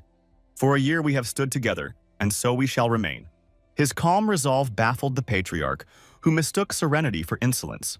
With grim authority, he commanded Lewis, "Assure his safety, and let no soul whisper of this sentence." Rena's plea died on her lips as the family head decreed that Sharon's own confession had sealed his fate. "You chose this path," he intoned, "and now there is no turning back." Silent butlers longed to shield Sharon, yet dared not challenge the edicts of nobility, for their very lives depended on serving this house, and so they would smother the faintest spark of discord to preserve its legacy. Though hearts would ache at this cruel command, in time they would salute the sacrifice that safeguarded all they held dear. In that instant, Ryan strode into the great hall with thunder in his steps. "I will not permit this," he thundered, demanding to know who dared sentence his friend to death. The head of the family met his gaze and coldly admitted, "I did." Fury flared in Ryan's eyes as he challenged his sire. "For what crime have you condemned him, when only friendship binds us?" The patriarch's voice held iron as he declared that no pardon was earned by mere camaraderie. Privilege demanded sacrifice, and Ryan had but to enjoy his aristocratic birthright. "Privilege means nothing," Ryan spat back, "if it demands the throat of one I hold dear." Their father scowled, accusing him of childish folly. True comradeship could not exist between lord and commoner. "On what grounds does he claim equality?" the patriarch sneered. "Many seek to use nobility as a stepping stone." But Ryan stood firm. Chiron would never betray him so. At last the patriarch offered a single condition. "Prove to me that your bond is real or your friend dies." In that heartbeat, Ryan froze. Should he refuse? All would be lost. Yet proof of feeling is not a trophy to be brandished on command. If he were to stand resolute, he could shatter his father's decree. But what of Sharon's safety then? His mind flickered back to their trials as wary companions in the woods. He recalled his own words. Sometimes the keenest weapon is observation. Determined, he pieced together the true tapestry before him. He saw not only father but also patriarchal lord, a knight of the fourth circle, and scion of the black-haired house. And then, a chilling truth. This was no mere clash of wills, it was a duel of blades. Without a breath's hesitation, Ryan drew steel from its scabbard. Only 30 minutes earlier, he had begged his master for leave, fearing Sharon's demise. The tutor had asked, "You speak of the library's pageboy?" "He is a commoner," the teacher had remarked, and Ryan's heart had splintered at that dismissal. Though the tutor had taught that one who shares the cross of sword and spirit may become true confidant. He had then posed to his pupil the gravest question. "What matters most to those of noble blood?" "Preserving the family's honor," Ryan answered, and realized the terror of being deemed no more than tool. What crushing weight pressed upon him each day? The teacher counseled silence. Some riddles cannot be undone by question. Yet Ryan could not stand idle, for he had first reached across the divide to forge their friendship, and he would not shrink now. His master beheld the fire in his student's eyes and saw at last the unwavering heart of sincerity. Yet raw emotion alone cannot forge a master swordsman. Thus the teacher, brimming with faith, extended his blade and urged Ryan to seize it. He granted him freedom to depart, only if Ryan felt his heart and skill were both steadfast. In that breath, Ryan vowed the moment would ever remain etched in his soul. The mentor's final counsel rang true. Abandoning a friend is akin to abandoning oneself. Still, Ryan understood that steel would soon sing, and his own blood might stain the ground. He laughed, for it seemed his father had nearly bested him once more. "Proof?" Ryan replied. "My trust in our bond is proof enough." The patriarch growled that reputation mattered more than sentiment, and he'd cast aside his heir to shield the family name. Courtiers gasped at the lord's ruthless decree. Unbowed, Ryan knelt low and pledged that, to defend Sharon, he gladly would forsake any title. The father demanded he brandish his sword. Only through risking his life could he prove their friendship true. With resolve blazing, Ryan drew steel from its scabbard for all to witness. The patriarch reeled. Never had he imagined his son lifting blade against the family's will. Ryan's tone softened. I aim not at you, but at my own conviction. The father's brow furrowed. His younger son had never once befriended a peer of noble blood, yet here he stood, bound to a commoner. Ryan's eyes softened. You err, father, for Sharon outshines us all. I only wish his light to blaze unhidden in the world. The patriarch pinpointed Sharon. What spell did you cast upon my son? Sharon rose, but Ryan interceded. Stay your words. He stands safe under my watch. Sharon placed a hand upon Ryan's shoulder. Let calm temper his fury. This burden is mine to bear. For the day I offered friendship, I accepted that I might choose between loyalty and life itself. Even unto death I would not trade the honor of calling him friend. His impassioned oath drew tears from Ryan's eyes. That is my vow, Ryan choked. Banished or bound, we remain steadfast. The court whispered that, though they'd grown in years, they were still guided by heart's true yearnings. A genuine friend stands unwavering through storm and strife. All souls either cherish such a bond or dream of finding one. At that moment, the family's elder burst into the hall, voice booming. He roared disbelief, lamenting that youth dared such spectacle in his venerable halls. Rena's face lit with relief. Now that grandfather was present, all seemed set right, especially since the family head had expected him later, unaware his envoy would arrive ahead of schedule. Sharon's breath caught as he recognized General Tommy in the gallery, the renowned third-degree swordsman and Ryan's own grandfather. Taking his accustomed seat, the general chuckled at the hall's lively tumult, declaring youth the richest season of life. The family head, drained of zeal, insisted the scandal had already sullied their name, but grandfather Tommy urged patience. He had observed every moment from the shadows and invited all voices to speak. First to step forward was the eldest daughter, Rena, who confessed that though she'd met Sharon only yesterday, his sharp mind and contract's fulfillment convinced her he bore no ill will toward their house. With that record, she found it impossible to believe Ryan harbored any malice toward her or the family's honor. The general nodded at his granddaughter's words, then turned to his other grandson, Ryan, for his counsel. Ryan admitted an initial dislike for Sharon, a sentiment the patriarch welcomed, but hastened to add it mattered little, since friendship cannot be barred by rank. The head, puzzled, demanded how such a thing could be, yet listened as Ryan declared his sole wish was to complete his journey and take his place at the royal court. Grandfather Tommy smiled, noting he preferred this spirited gathering to the staid halls of his own estate, then beckoned the deputy butler to speak. Understanding their station forbade personal opinion, the deputy nonetheless praised Sharon's unmatched diligence, completing 6 months' labor half a year ahead of schedule. The chief butler bristled at the praise, but the general pressed on. Did he know of their bond?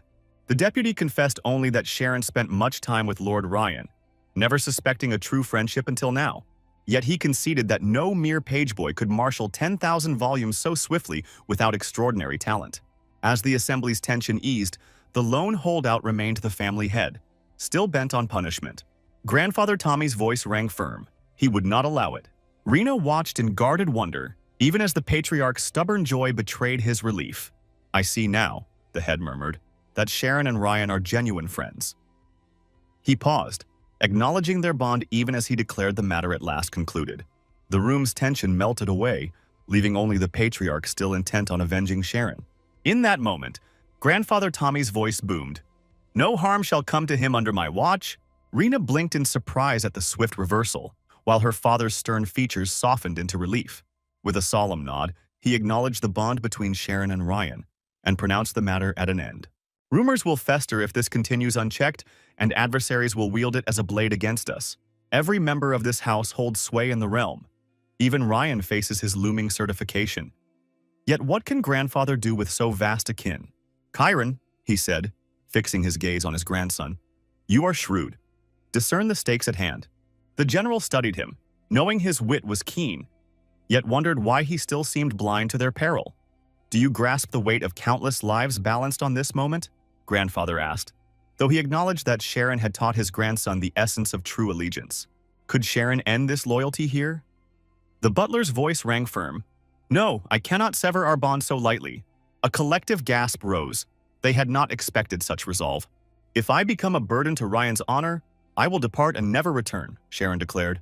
But that does not erase my friendship. Bound by that friendship, I will obey any command laid before me. A hush fell over Ryan's features, sorrow pooling in his eyes. Relief warred with dread at the thought of Sharon's safety. Deep in his heart, he knew that to abandon his friend was to forsake himself. Yet to consent to this sacrifice was unthinkable. With conviction blazing, Ryan lifted his sword skyward. Rena cried out from the dais, "Stop, brother, do not!" But the blade fell, cleaving the flagstones with resounding finality. "From this day forth," Ryan vowed, "I, Argent, third scion of the Odin line, become Sharon's sword." Their father's roar shattered the hall. "My son, you are a fool!" An elder chronicler murmured that such an oath of fealty traced back to Tamura's birth. In those turbulent dawns, rival realms clashed for dominion. Apophis, first among the mighty, forged Tamura's unity. And rather than exile vanquished kings, he spared them lordship. Thus was born the knightly elf, sworn blade of the crown. In reward for their singular service, they earned noble station. So to swear fealty meant to bind oneself above all else. The assembly reeled at this legacy. They understood the sacrifice Ryan vowed. Yet Ryan's lips curled in triumph. Having sworn this bond, repudiation was impossible. Sharon approached, voice trembling. "What have you done?" Grandfather's eyes glinted. If his heir truly pledged his blade to a commoner, then Sharon must be extraordinary. "What light do you possess that outshines even my grandson?" the general asked the butler. Ryan smiled, sheathing his sword. "A sword judges not. Its sole purpose is to protect." Grandfather laughed, heart warmed. "Youth such as yours must enact grand gestures to reach true heights." He grinned ruefully. Words flow freely from Ryan, but his blade alone may falter. Poor Sharon to carry such steel. Rising to his feet, the old warrior called to Ryan. "Enough now, my boy, this is done. Even if you prove no master swordsman," he declared, "never shall your blade be raised against your friend." He implored them to watch over his grandson, and Sharon offered a bowed smile of gratitude for the patriarch's blessing. The general chuckled. Sworn brothers he would not part, and with a voice loud enough to echo through the hall, he summoned the chief butler to fetch Sharon's family post-haste.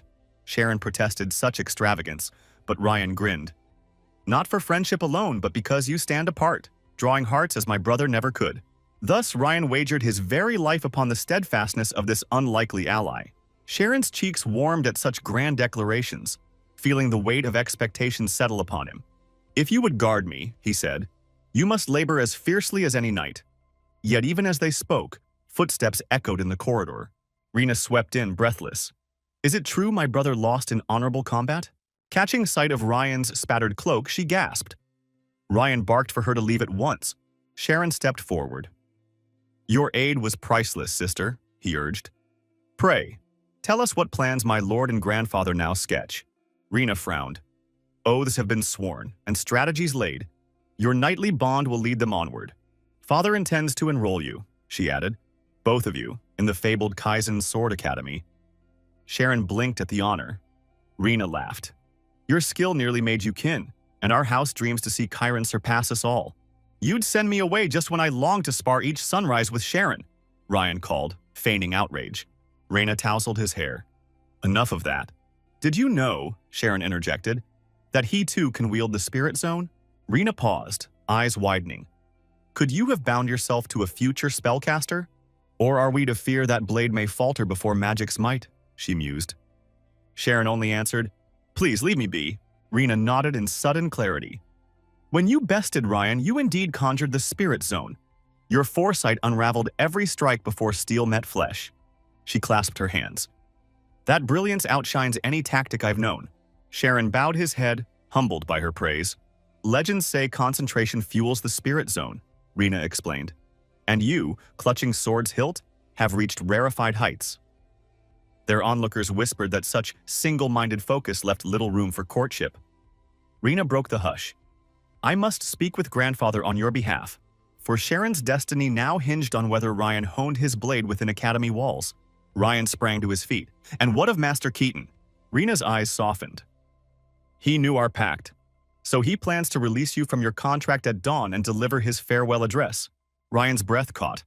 Master Keaton had already vanished into the horizon, it seemed. At that moment, the butler hurried in to announce that the family had arrived and awaited them in the Great Hall. The patriarch added that Sharon was welcome to greet them himself, if he so wished. Joy flared within Sharon's chest. His smile shone like sunrise as he declared he would join them at once.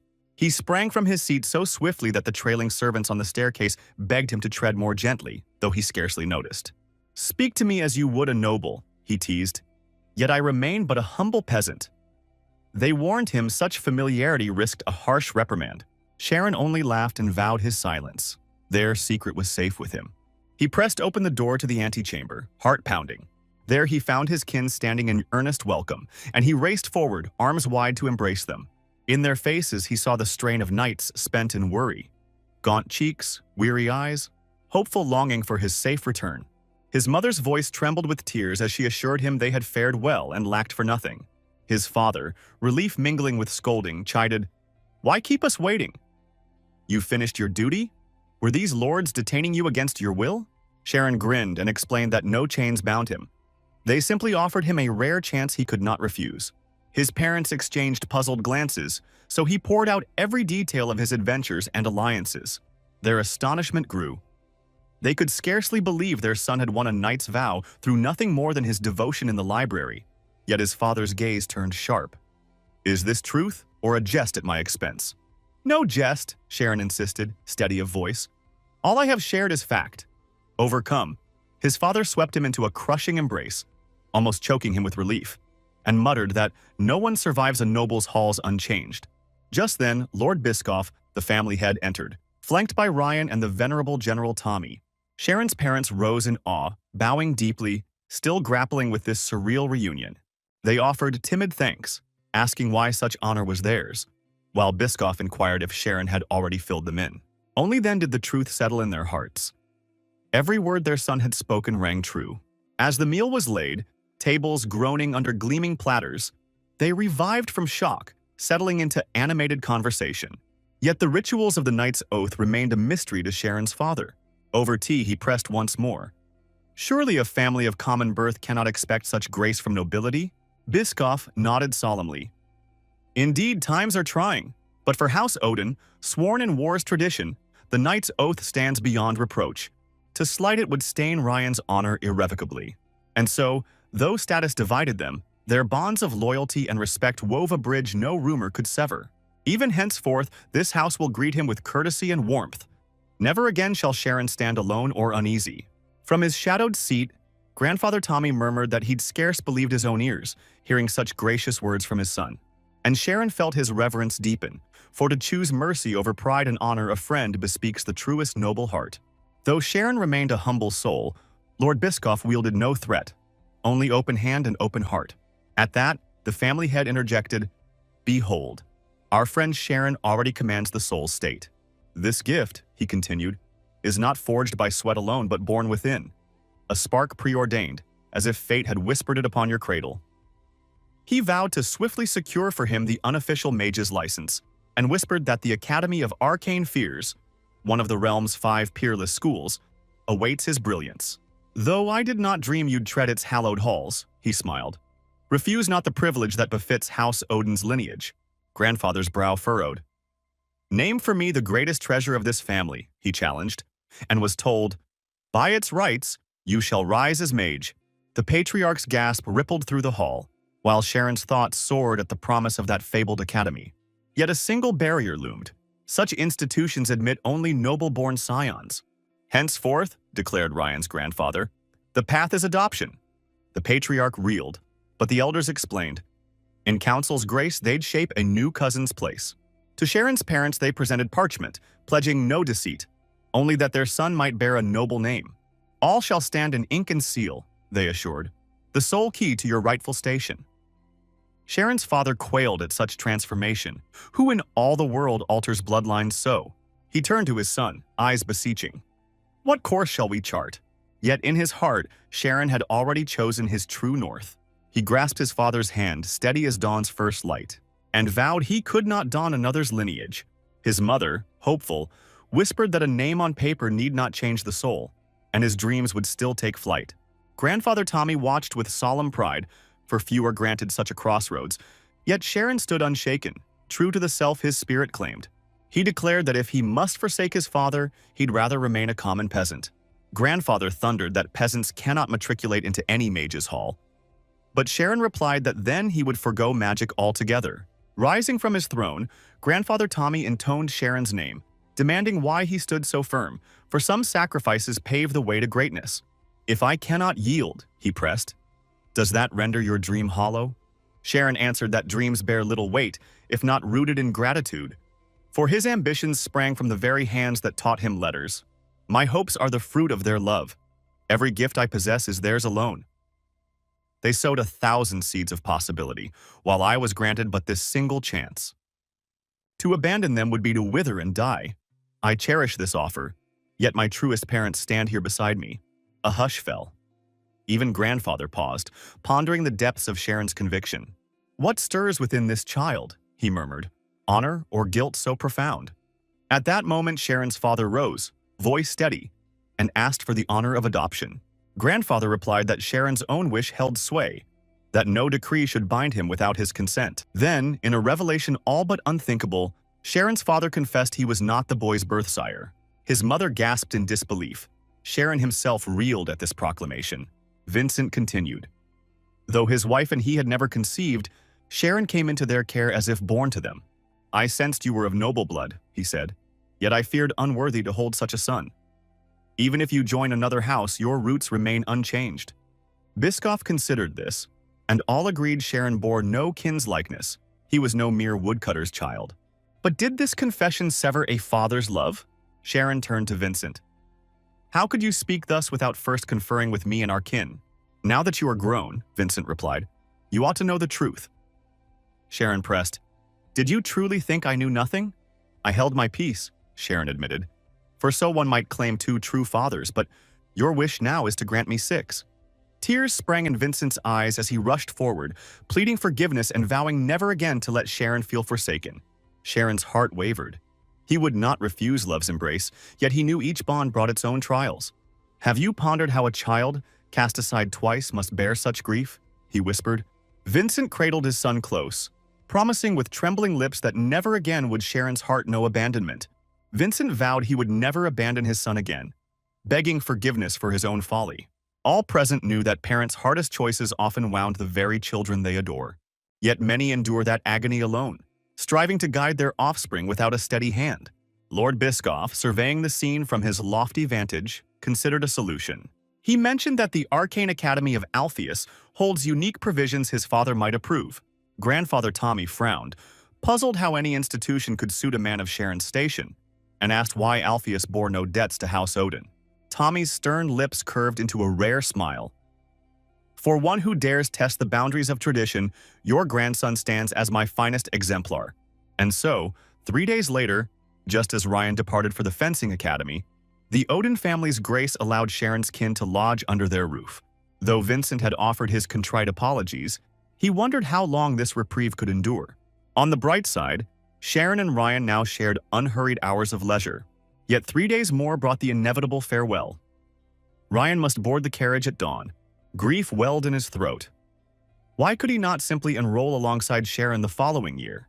Sharon gently reminded him that acceptance was never guaranteed, promising daily letters and reunion in every holiday season. Ryan laid a comforting hand on his friend's shoulder. "You must embrace the path of magic," he urged, "so I may become the knight and blade that shields you." His earnest plea earned him a sharp rebuke.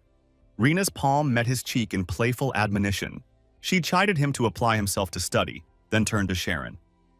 "Spend these precious days with your family. Grandfather watches over us all."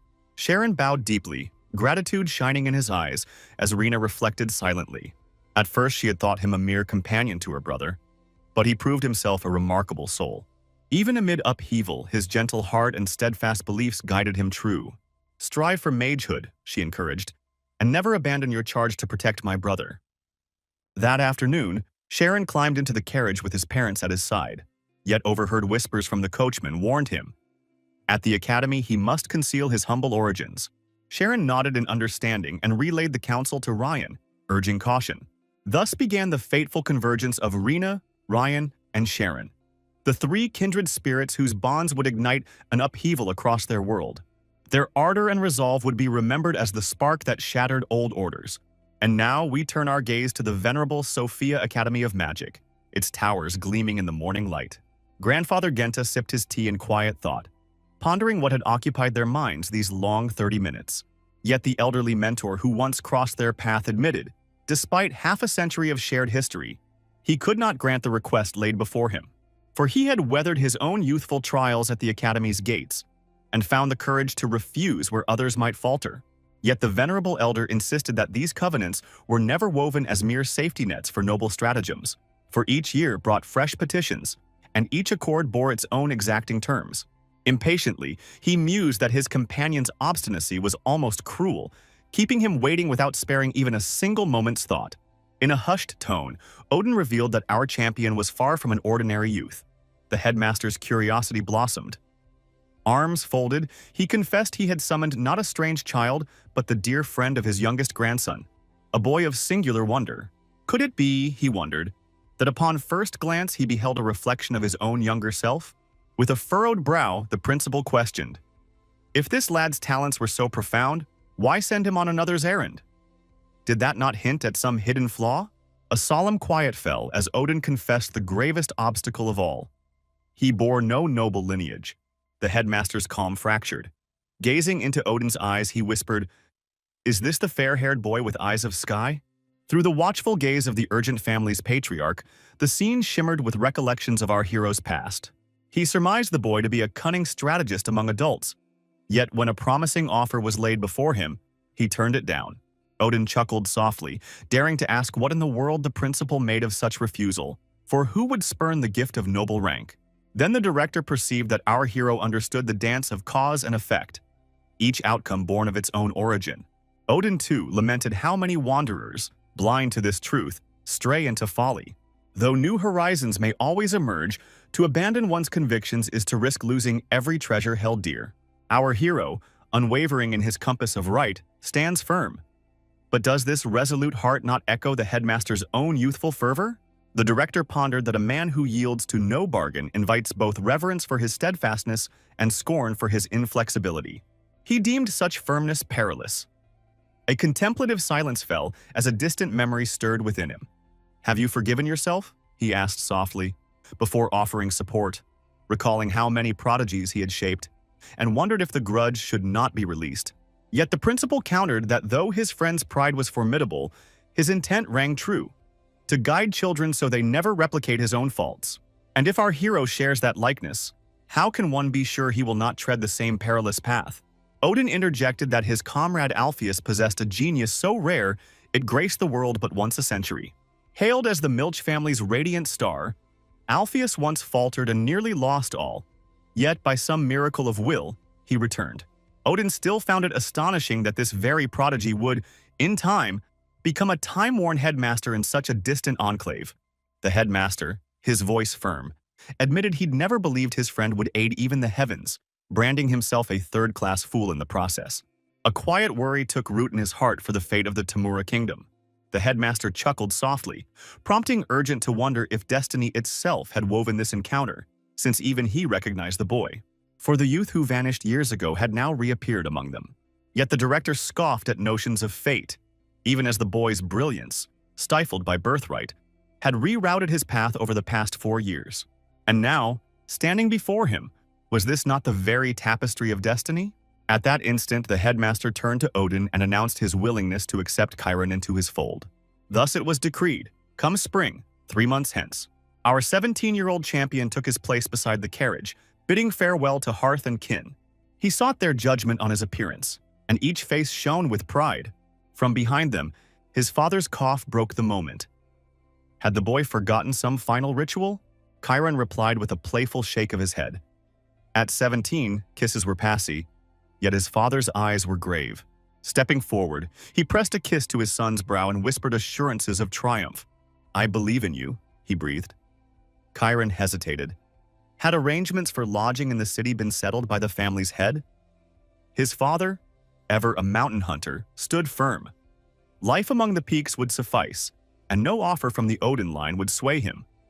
Our hero had imagined his academy admission a village jubilation, yet his father kept the secret close. It became clear, he spurned city life not for pride, but to shield Chiron from leverage against their family. With that, our hero climbed into the carriage, embarking on his inaugural day at the Academy of Magic. Alighting felt oddly strange, his first step into a realm of wonder. But Timur declared their arrival, and the moment demanded he descend. Before him stood the majestic Althea Academy, its towers gleaming in dawn's light. The butler informed him that his duty was covered, tuition and materials provided, and his alone was the pursuit of knowledge. Our hero attempted thanks but was gently rebuffed. Still, Chiron bowed low, declaring that until this very breath he had felt no proper gratitude. Now at last he offered heartfelt thanks, for Timur had deemed him worthy, a kindness Chiron vowed never to forget. A peasant remains a peasant, Timur mused, and yet none can stand above a noble, though few are granted such chance.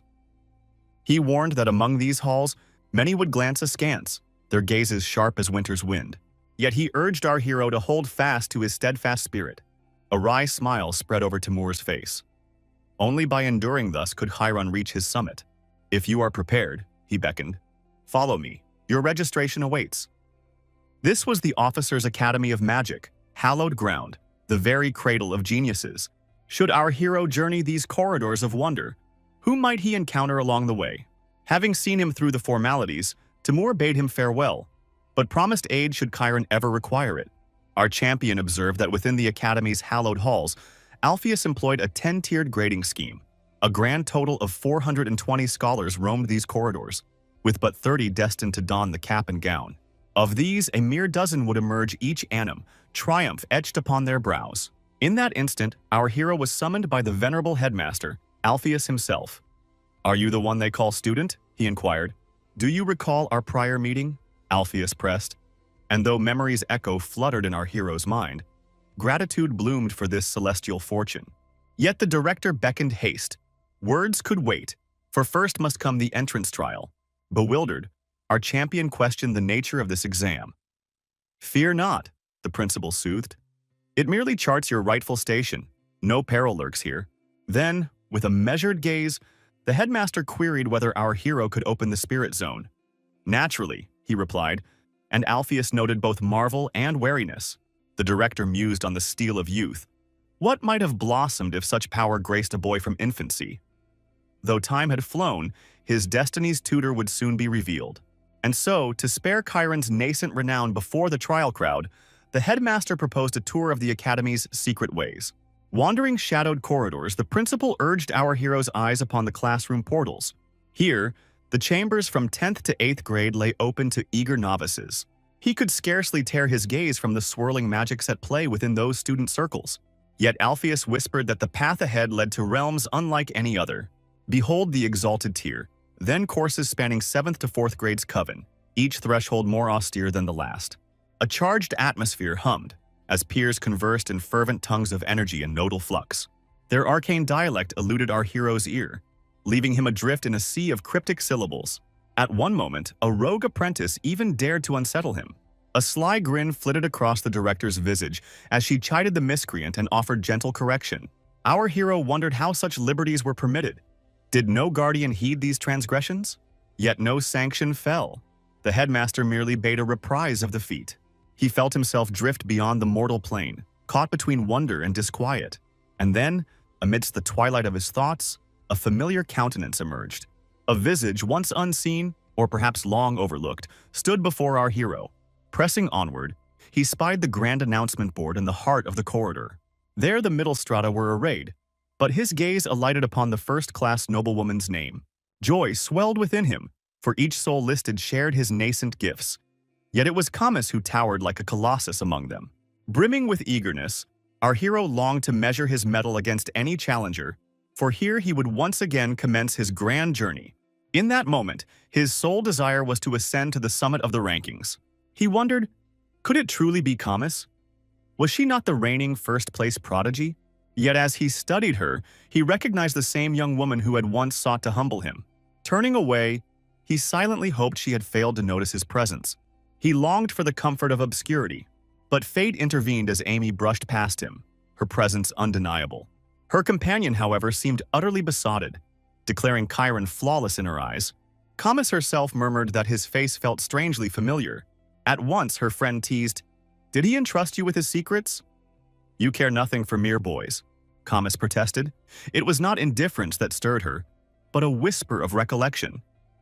Still, her friends pressed, "Tell him you admire him." Amy was renowned as the fairest and most sought-after of the middle classes, perpetually declining admirers both elder and younger, the very embodiment of perfection. Yet the only soul aware of her hidden history stood before the Academy's gates, our trembling hero. Then, they approached the third chamber of trials. Applicants sat poised upon benches, their tasks already complete. The headmaster leaned close to Chiron. "Observe the lad a little farther on. See what he now attempts." The youth on the raised dais was commanded to slip into the spirit zone and sense the runes shifting beneath his feet. The council bade him speak of his impressions, for through his words they would gauge the breadth and agility of his inner realm. Odin whispered encouragement. "Answer with honest heart." Next came the inquiry. "Can you manifest magic?" With steady voice, he claimed he could lift stones from the earth, each feat promising to elevate his score. Then they queried, "Which numeral lies farthest from you?" "6, he replied, and the panel exchanged startled glances. Smiling gently, the headmaster explained that this figure revealed the span of the boy's spirit zone. "And what hue do you perceive?" they pressed. "Red," came the reply. This crimson glow marked him as a divergent spirit, his zone unusually vast for one so young. Questions followed on distance, form, and warmth of unseen objects. Each answer astonished the masters, for this cohort's talent dazzled beyond expectation. At last, our hero was summoned, the headmaster's voice soft yet firm. "Fear not. Give all that you possess." The teacher's eyes narrowed in curiosity. This was the youth admitted by extraordinary decree. To them, he seemed an unlikely choice. At 17, he was a late blossom entering the arcane art. Our champion had adopted the Urgent family's proud name, a curious affect, as if his own bloodline were lost to legend. Many murmured that his gift surfaced far too late and feared he'd vanish beneath Althea's storied legacy. When asked if he wielded magic, he confessed ignorance. No spells had graced his lips, no runes danced beneath his fingers. The instructor's brow furrowed in alarm. Surely every student possessed foundational lore. The headmaster reflected. Magic springs from knowledge unfurled in the mind's depths. Nobles, drenched in learning since cradle, find sorcery natural. Our hero bore no such heritage. With gentle command, they bade him step into the arcane circle and unfold his spirit zone. As he entered, a tapestry of symbols and lights unfurled before him. Visions unseen beyond the threshold's edge. Again they pressed, "Name the furthest number you discern." Yet our hero stood silent, awe mingled with uncertainty. Whispers fluttered. Perhaps his courage faltered in the crucible's heat. The headmaster's voice rang clear. "Speak true. This is not contest, but guidance to chart your path." At last, he murmured that the glyph lay just beyond sight, receding ever farther with each breath. They urged him again. "You must name what first appears to your senses." He admitted that though he perceived its presence, its form stretched infinitely, growing with every second. The teacher nodded. "Begin with the initial symbols you encounter." And so he declared, "The sequence opens with 14. A murmur rippled through them. No student had ever spoken such figures. Yet Chiron's conviction rang unwavering, each syllable born from truth. The headmaster's eyes widened in recognition. A few had glimpsed its endless trail, a sign of a zone unbound.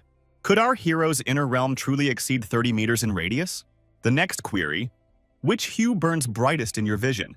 "Blue," he replied, voice steady. The assembly stirred in astonishment, for such clarity was unheard of. In that moment, the headmaster grasped why he had championed Chiron's acceptance. Yet a chill of dread crept through him. Did such power even belong within these walls? Another mentor ventured, "How many spheres dance within your zone?" Chiron paused. He felt their presence rather than counted them. At length he pronounced, 867. A pale hush fell. The headmaster's visage drained of color. He understood then the peril of unbridled might. One final question. "How cold does the zone grow at its edge?" "I am frozen," Chiron confessed, "for its breath is winter's own." Alarmed by his extraordinary readings, the masters gently bid him withdraw. This trial, they agreed, would conclude for now. A council would convene to decide where to place our hero and his fellow passers. Yet scarcely had he stepped beyond the threshold. When hushed debates erupted, how could a mere 17-year-old stretch his spirit zone beyond 30 meters? His zone's breadth defied belief, Yet his focus rang true at 86.7%, untainted by artifices, earning whispers likening him to a forest-dwelling ascetic. In that moment, a skeptic instructor accused him of deceit. After all, the notion that a novice could summon such figures? Could he not have plucked them from thin air? Yet the violet-haired mage rebuked this cynicism. The exam's purpose was to guide, not to spotlight trickery. Besides, none disputed the curious echo of question mark in his answer. It became clear. Our hero was no common pupil, nor did he crave spectacle. At that instant, the headmaster rejoined them. "Where shall we place him?" one teacher urged. "Theory begins in 6th grade, magic in 5th. Given his prodigious zone, 5th grade seemed apt, she noted, her authority born of 6th rank certification. Yet Tad, another sorcerer, demurred. "He's 17 and unversed in spells. How might he keep pace?" Others countered. Even if he struggled, few classmates could match his gifts. Tad bristled, convinced the proposal served only the 5th grade mistress's ambitions. As voices clashed, the faculty withdrew to confer apart. They acknowledged his talent but weighed beginning him in 10th grade, step by steady step. But they feared that consigning him to the youngest circle would dampen his zeal.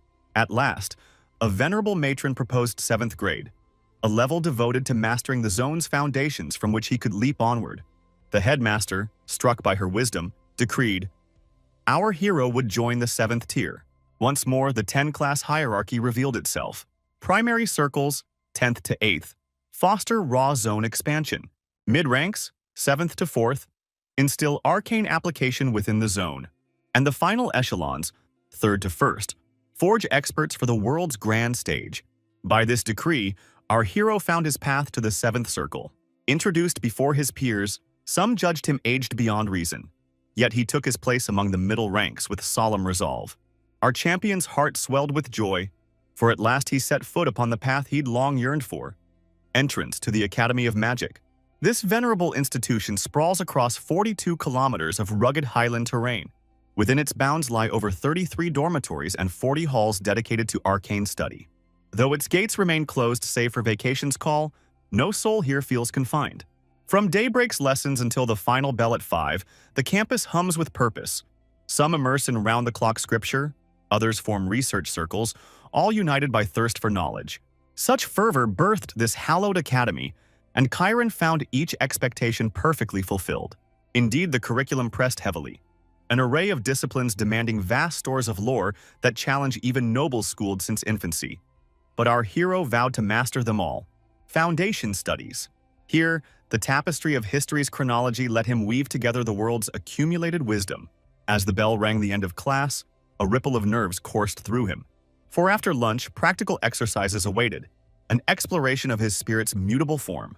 Yet the timetable offered no clue to the venue, so he ventured a question to his neighbor. Chiron's query left her bashful. Few had dared address her so directly. At length she replied, "Today's drills would unfold upon the secondary joint grounds." Joint, meaning twice weekly gatherings of all middle cohorts. Twice each week, she explained, every middle-tier student converged for shared instruction. A spectacle he'd never before imagined. Arriving there, he found the training field alive with fervor.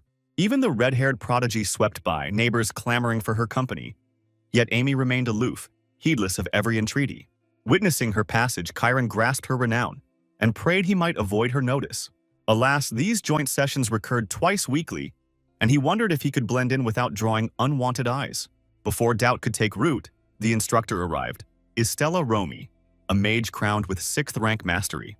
She surveyed the newcomers, announcing that all fresh faces would henceforth learn by her steadfast guidance.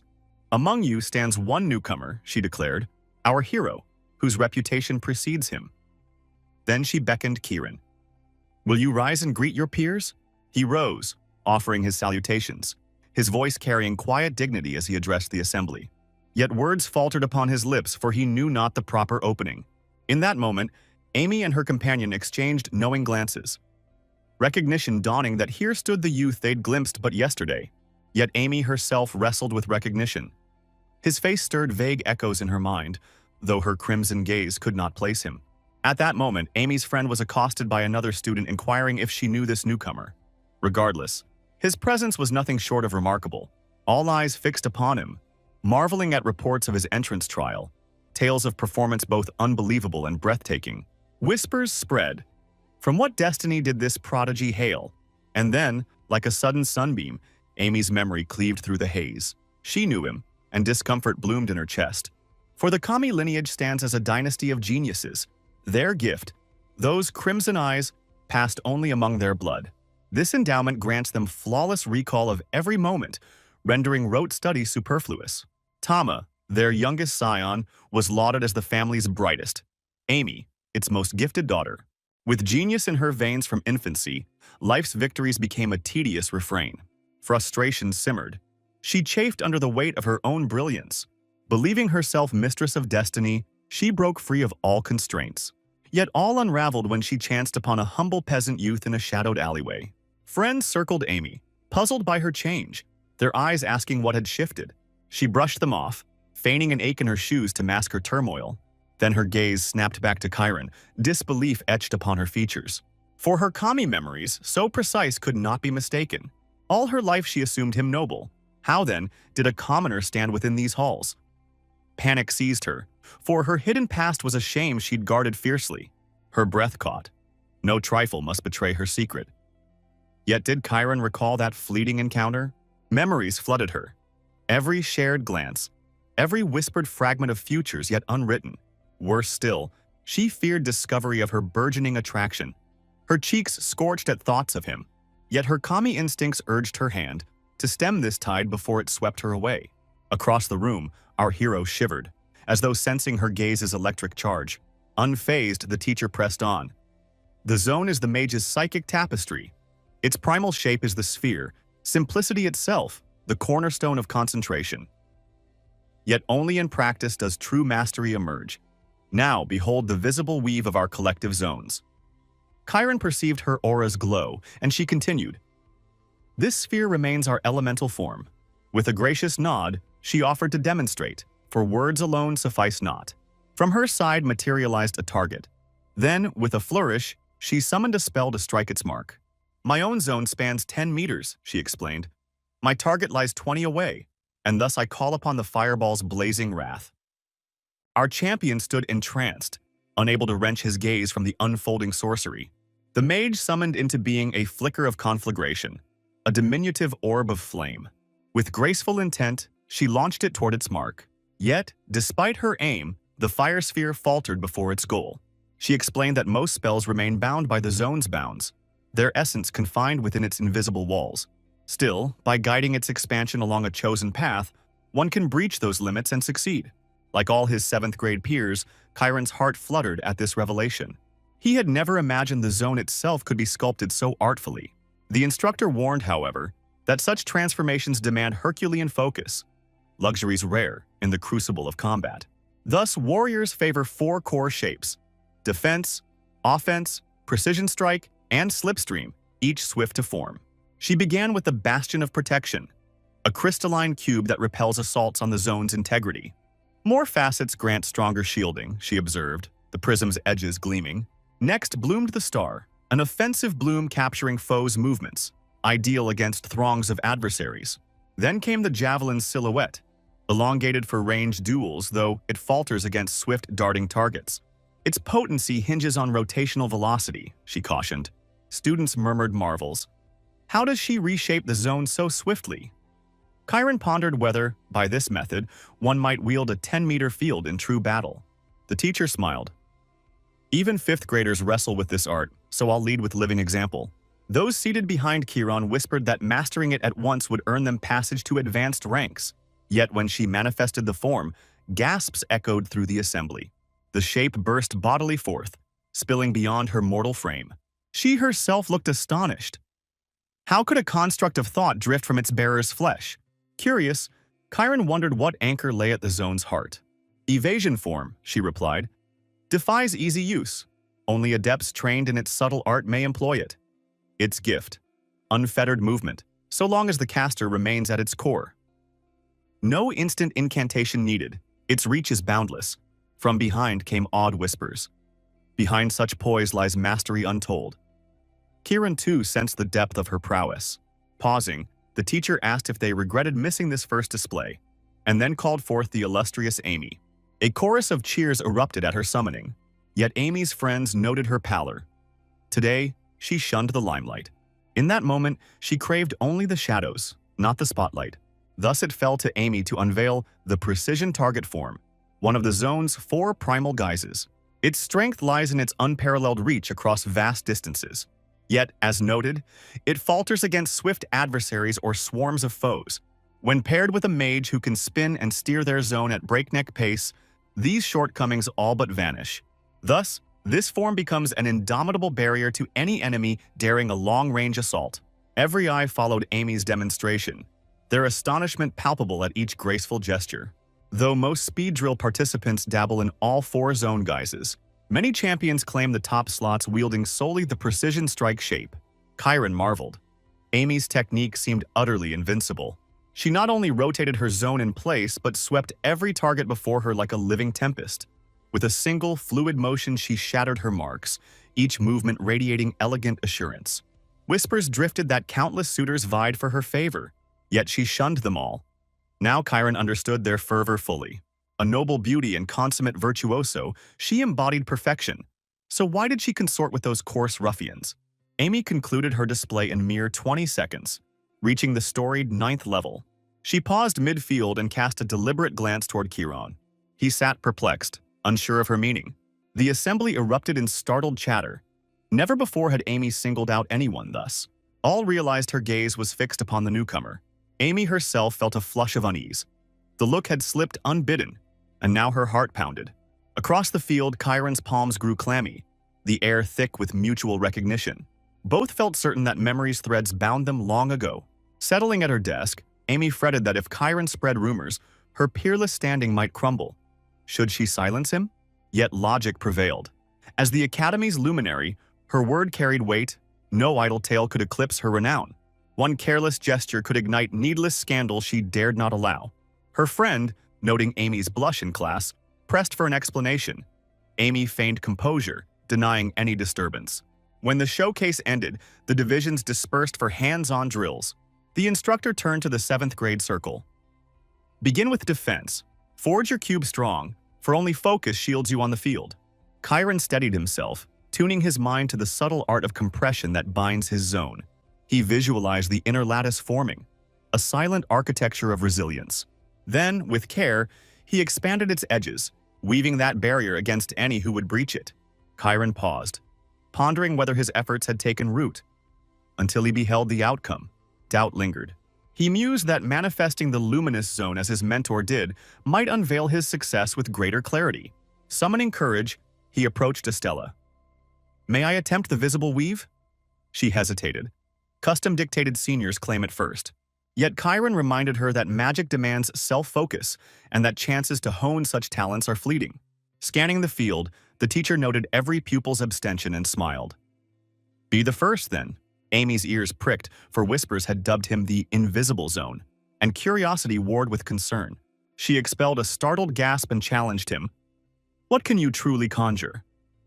"You're but a 7th grader." Her friend's worry cut deeper than Sharon's reproach. Loyalty weaving protective concern. A crowd gathered, eager to witness Chiron's hidden realm unfurl. Gasps rose in unison as the zone revealed itself far larger than any had dared dream.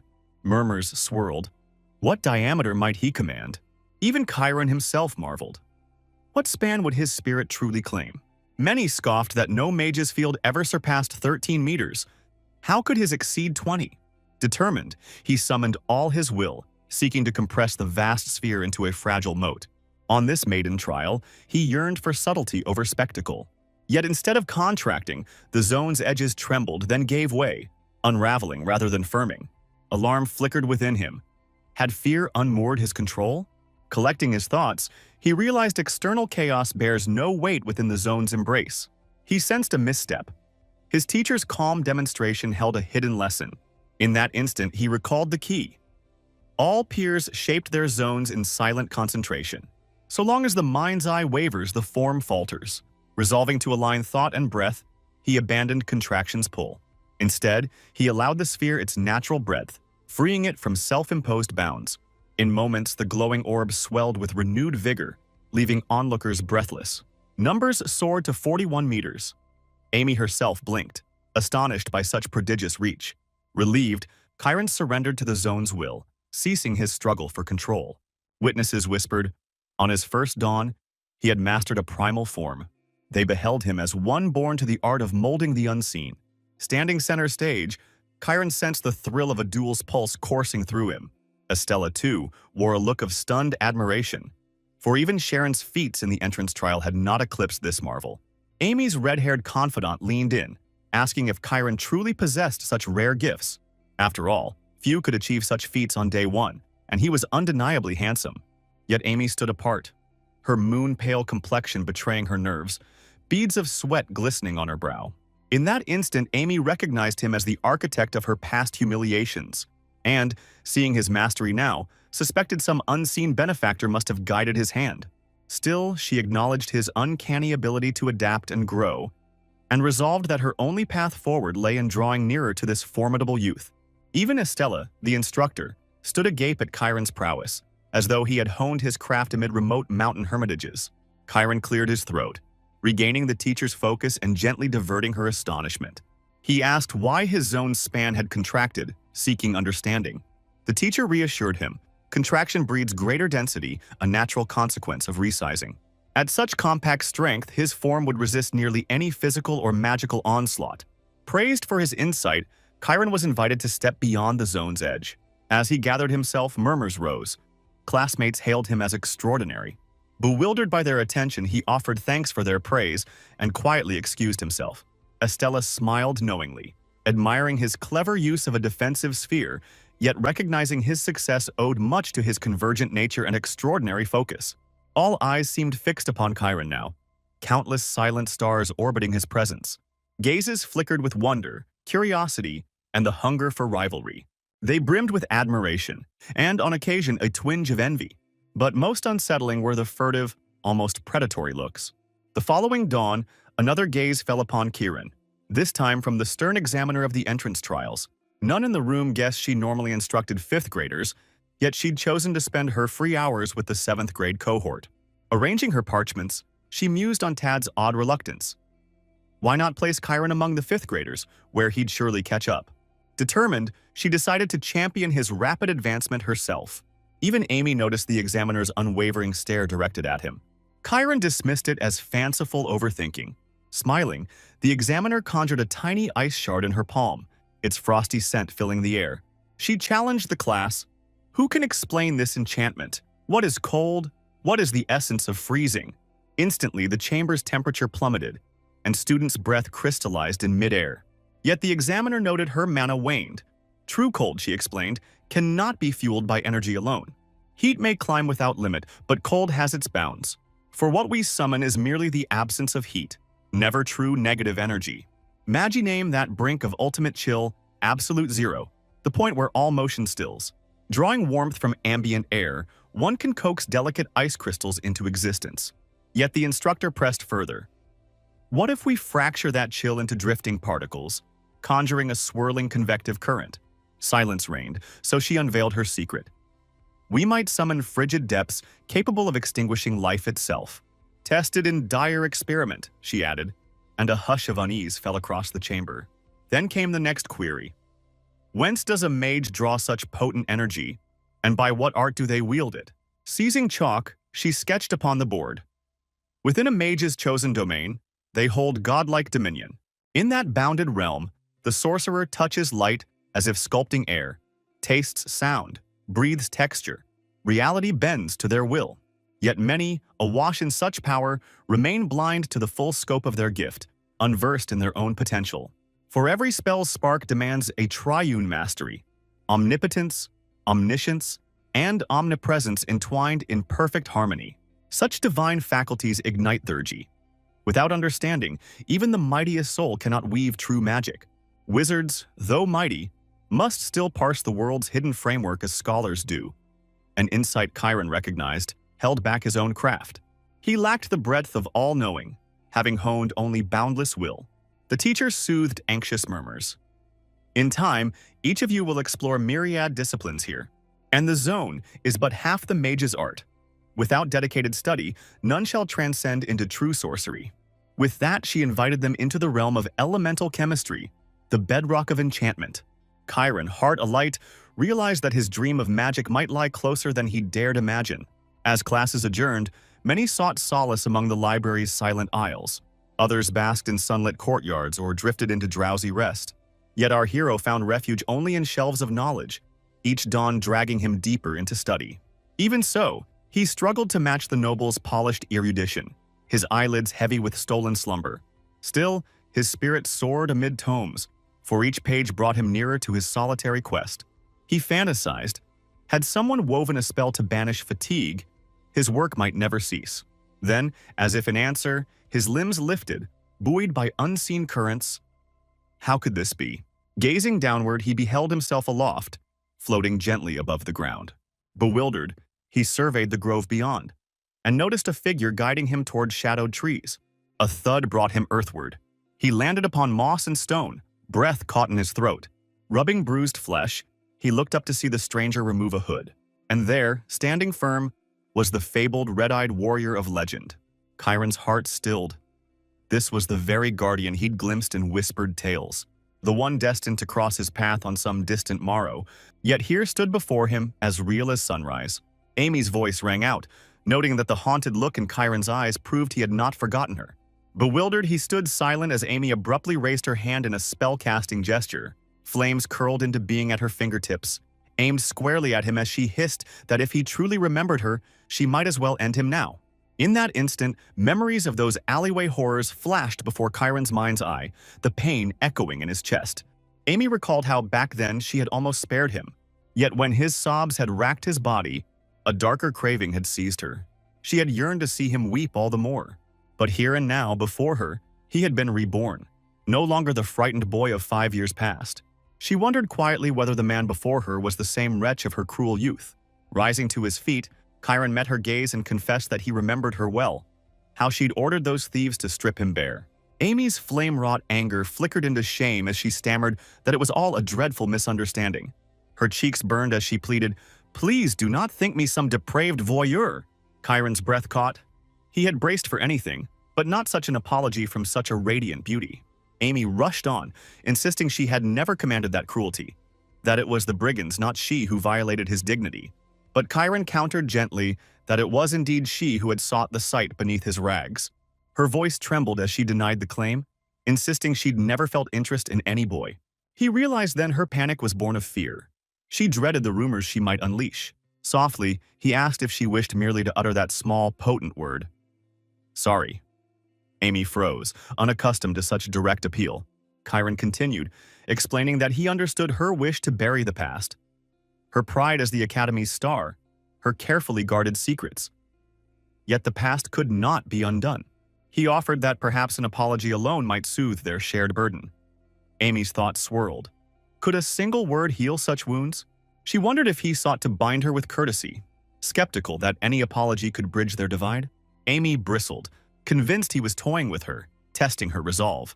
At length, she curved a tentative smile and asked what gain she stood to earn by uttering sorry. Chiron met her question with calm resolve. "Tell me, would your reputation truly suffer if you forgave yourself?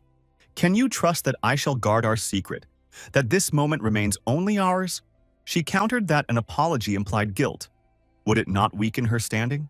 Gently, he replied that an apology is not a burden but a bond. Common courtesy to one who has suffered at your hands. Amy's laughter rang out as she challenged him. Does he truly believe life's trials are so effortless?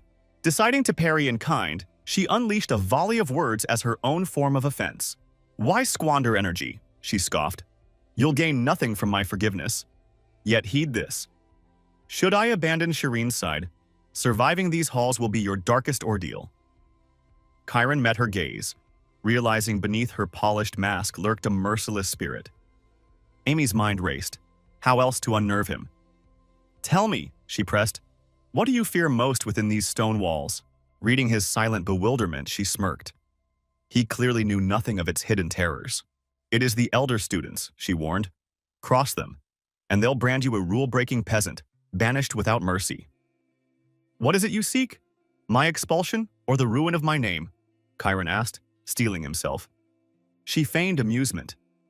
First, I shall watch you. Only then will I decide if you merit my trust." Confusion flickered in his eyes, yet her words carried weight. She reminded him that even a commoner's entry here was miracle enough. Losing it would be tragedy. With a wry tilt of her head, she declared him her subordinate. "Behave or forfeit his place at the academy. And know this," she hissed, "betray me, and I will be your executioner, my wrath unleashed with these very hands." Chiron felt the cold knot of failure tighten within him. Her terms seemed impossible. Next dawn, bearing coffee through corridors ablaze with curious eyes, he braced himself. Amy's lips curved in a knowing smile as her clique watched him. None could fathom the storm within her. Abruptly, she seized the cup from his grasp, nearly spilling its warmth, then swept away without a backward glance. Her friend's whispered question, "Will you say anything?" met only Amy's quiet departure for her next class. Chiron remained, arms extended, cheeks aflame as rumors swirled that he had confessed his heart. Amy's confidant prodded her. "Is this truly your type?" She waved off the notion. "I was merely collecting morning brew." Yet behind her calm facade, Amy's pulse raced. Did she derive delight from his discomfort? Or was this budding affection? She mused that perhaps no vengeance could surpass leading him on, leaving him a love-struck novice silenced by his own longing. Memories of her cruelty evaporated in that thrill. Revenge tasted sweet upon her tongue. Chiron understood the cruel game for what it was. If he surrendered to his emotions, he alone would be undone. Still, Amy's disbelief did not defeat him. Her uncertainty only fueled his resolve to earn her trust in every possible way. Every move now rested upon his cunning. And so, with silent determination, his plan took shape. 10 days later, Chiron again navigated the halls, coffee in hand, each step a testament to his unwavering purpose. A whisper of romance drifted through the academy's vaulted corridors. Rumor had it our hero was making his 10th bold declaration of affection in as many days. Amy's lips curved into a pleased smile. Today's audience dwarfed the first spectacles crowd. With so many eyes upon them, she resolved to end this charade quietly without further suspicion.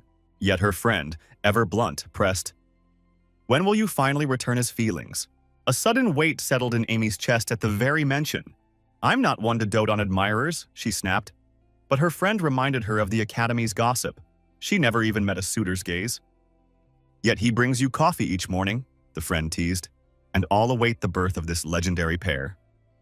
Snapped from her reverie, Amy found Chiron before her, coffee in hand once more. The onlookers clamored, "Take it, Amy, he's here again." He offered a lopsided grin, noting he'd managed nary a spill, and added that he must hurry to the library. For the first time, Amy's cheeks flamed before everyone. She wondered if he mocked her. Impulsively, she swept the cup aside and asked, "How many times must you deliver this brew?" Loudly, she demanded, "Do you think I've fallen for you merely because of coffee runs?" Her voice rose. "I'm just a student with duties to mind, not a trophy for your games." "Bring me no more of that silky coffee," she declared. Her friend intervened, reminding Amy that rumors could harm her, and asked what she'd do if her reputation unraveled. Blushing fiercely, Amy brushed it off. Let them talk. They have nothing better to do. She thought that once final exams ended, this charade would vanish like morning mist. Yet the crowd murmured that Amy had treated him poorly, and Chiron, though wounded, wondered if he should persist regardless. While others lamented his bruised spirit, he found unexpected joy in this daily ritual. Later that afternoon in the hushed library, somber Amy could not focus on her studies. She chastised herself. She'd fabricated these very rumors in an effort to silence gossip. And yet, in her haste to stop the whispers, she had become the architect of them, never foreseeing how dear they'd become. It is her peculiar gift of memory that let her replay each fleeting moment in vivid detail. She drifted back to that very first day he had offered her coffee. She recalled how endearingly comical he had seemed, nerves and all. And day after day, she noted with wonder that his steady gaze and those unblinking pupils never wavered. She couldn't grasp its meaning, for no matter how fiercely one conceals affection, the eyes betray it. After all, ocular cues answer to the autonomic nervous system's subtle commands. Thus, if Amy studies his gaze, she'll know whether he's restraining his feelings or baring his soul. That evening, as she pored over notes with her friend, the latter asked if Amy planned to venture out now that dusk had fallen. She invited Amy to share dinner, but Amy curtly declined. Noticing her unease, her friend gently probed whether Amy's refusal stemmed from spurning Chiron's coffee. Amy tried to deny it, But her friend pressed for honesty before rising and departing. Weary and frustrated, Amy realized her scheme had unraveled, leaving her mind in turmoil. Stepping into the corridor, she spotted a familiar youth waiting expectantly by the arches. Startled, she demanded, "Why linger here if you have nothing better to do?" He replied softly, "Don't be so harsh. I've heard whispers you fancy the new student." Taken aback, Amy accused him of jest, yet he persisted, offering a brew superior to Chiron's. "Only the finest coffee suits the magnificent Amy," he declared with a respectful bow. Puzzled, she listened as he revealed himself heir to the royal marshal's court, a lineage far above her hero's. Amy bristled, dismissing his pedigree as hollow boasting. "Do you think your birthright grants you license to insult me?" She shot back. He straightened, stung. "I won't suffer disrespect toward my family, not even from a common maiden." In retort, Amy spat, "You're a pompous fool disgracing your own name." His fury flared as he demanded if anyone truly held sway over her heart. He warned that with a word, his house could bankrupt the Kamas clan. Amy sneered. "You pale beside Chiron. Your eyes reek of decay in comparison." Enraged, he swore he'd strip Chiron of magic's gift, only to be cut short. With a flick, Amy knocked the cup from his grasp, coffee splattering at their feet. He opened his mouth to insult her but fell silent as tension crackled between them. At her feet, the precision target form of her zone sprang into being, edges shimmering. Her gaze turned ice cold. "And now? What will you do?" Overwhelmed by her swift mastery, Drake found himself mute with fear. The air hummed with latent power, stifling his bravado. None had witnessed a zone morph so instantly before. She stood radiating menace, every sinew poised for command. Too terrified to reply, Drake trembled, unable to fathom such uncanny skill. He dared to remind her that magic was forbidden within these halls, but Amy retorted that, unlike him, their new peer leaned solely on his own strength, not his lineage. She sneered that the weakling before her would achieve nothing, no matter how handsome his features. Drake, knowing his frailty, realized that crossing into her zone would see him consumed by her flames. So he fled, vowing revenge for another day. Amy staggered against the wall behind her, bewildered by her own fury. Why had she acted so rashly? Fear? Or dread of her hidden truth being laid bare? Before her mind's eye flickered Chiron's promise. He would yet win her trust. A glance at the spilled coffee brought a fresh panic. Would he ever return? Yet her thoughts remained crystal clear. Days later, Amy's small outburst ignited a storm of whisper and rumor. One of her friends approached Chiron with news coercing him to the training hall. The message bore the sigil of the dark magician. Chiron had assumed the ordeal closed when he retreated, head bowed. He feared the taunts would resume, yet dared not abandon hope. There, awaiting him, stood Amy's confidant. Amy herself was nowhere to be seen. Sensing calamity, he crossed the hall to her side. She greeted him in frantic cries that echoed through the corridor. "Where is Amy?" she wailed. Chiron could only shake his head in confusion.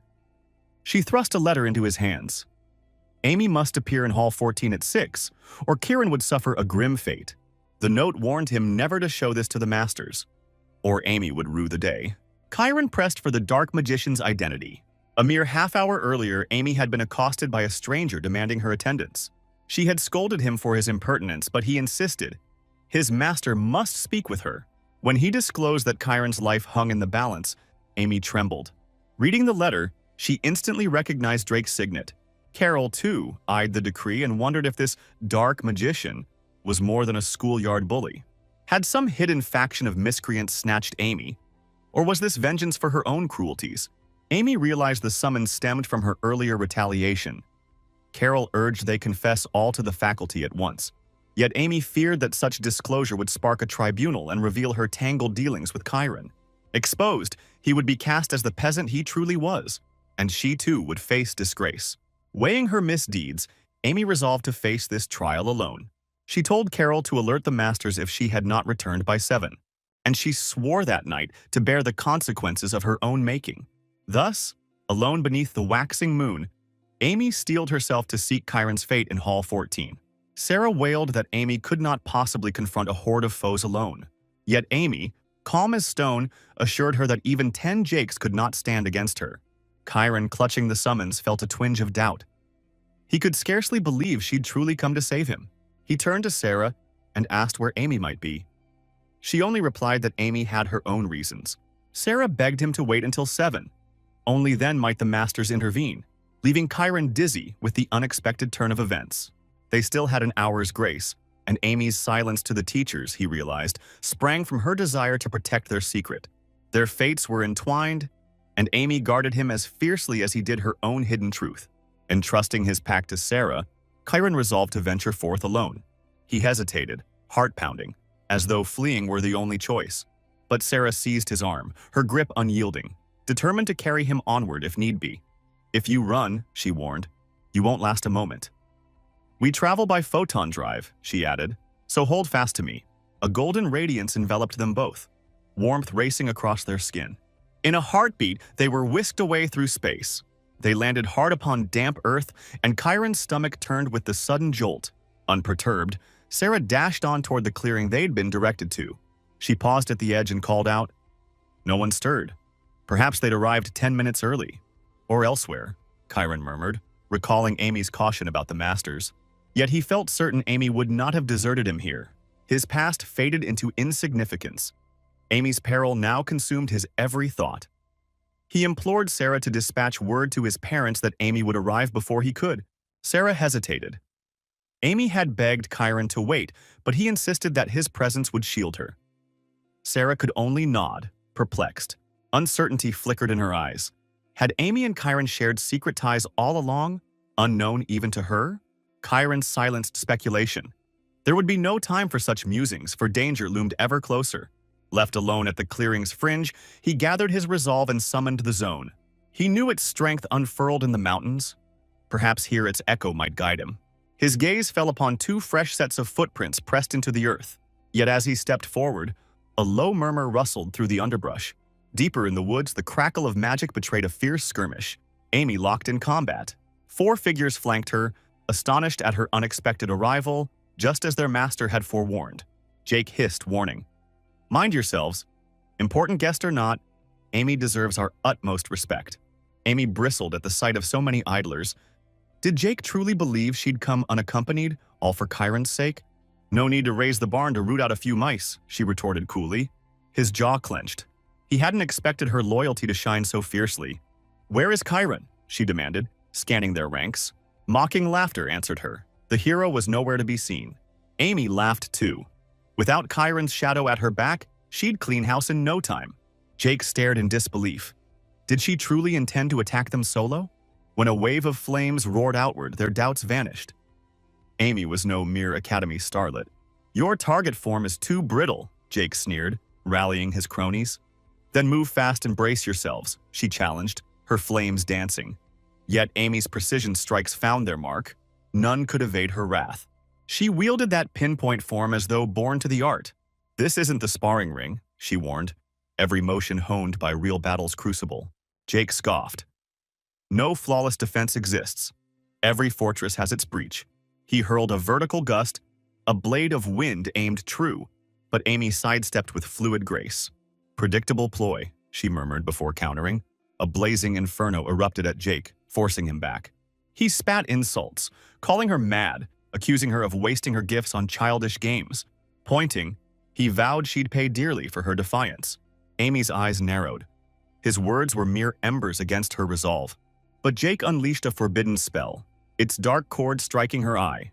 Excruciating agony shot through her senses as laughter rose around her. Her captors exulted at her fall. "Clear your zone," they taunted, "or descend into madness." Bound by anti-magic's chill, Amy found even her legendary sight failing her. Wind-whipped bonds lifted her from the earth, leaving her helpless. Jake leaned close, recalling his earlier offer. Now she must answer, or suffer worse. His tone dripped with entitlement, as though he owned her very fate. Panic clawed at Amy. Her red eyes flickered as circuits of power stuttered. 12 years of training felt squandered as she searched for an escape. Jake taunted her ignorance of true power and the clingy nature of men. His grin twisted as he whispered his final threat. He'd correct her face so no one would dare pursue her again. Jake, with urgent warmth in his voice, pressed her about whether she'd accept his proposal from the previous day. After all, her reply held weight in her favor.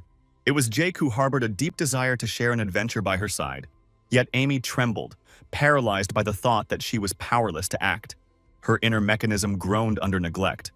12 years of halted practice had dulled every spark, and she yearned for an escape.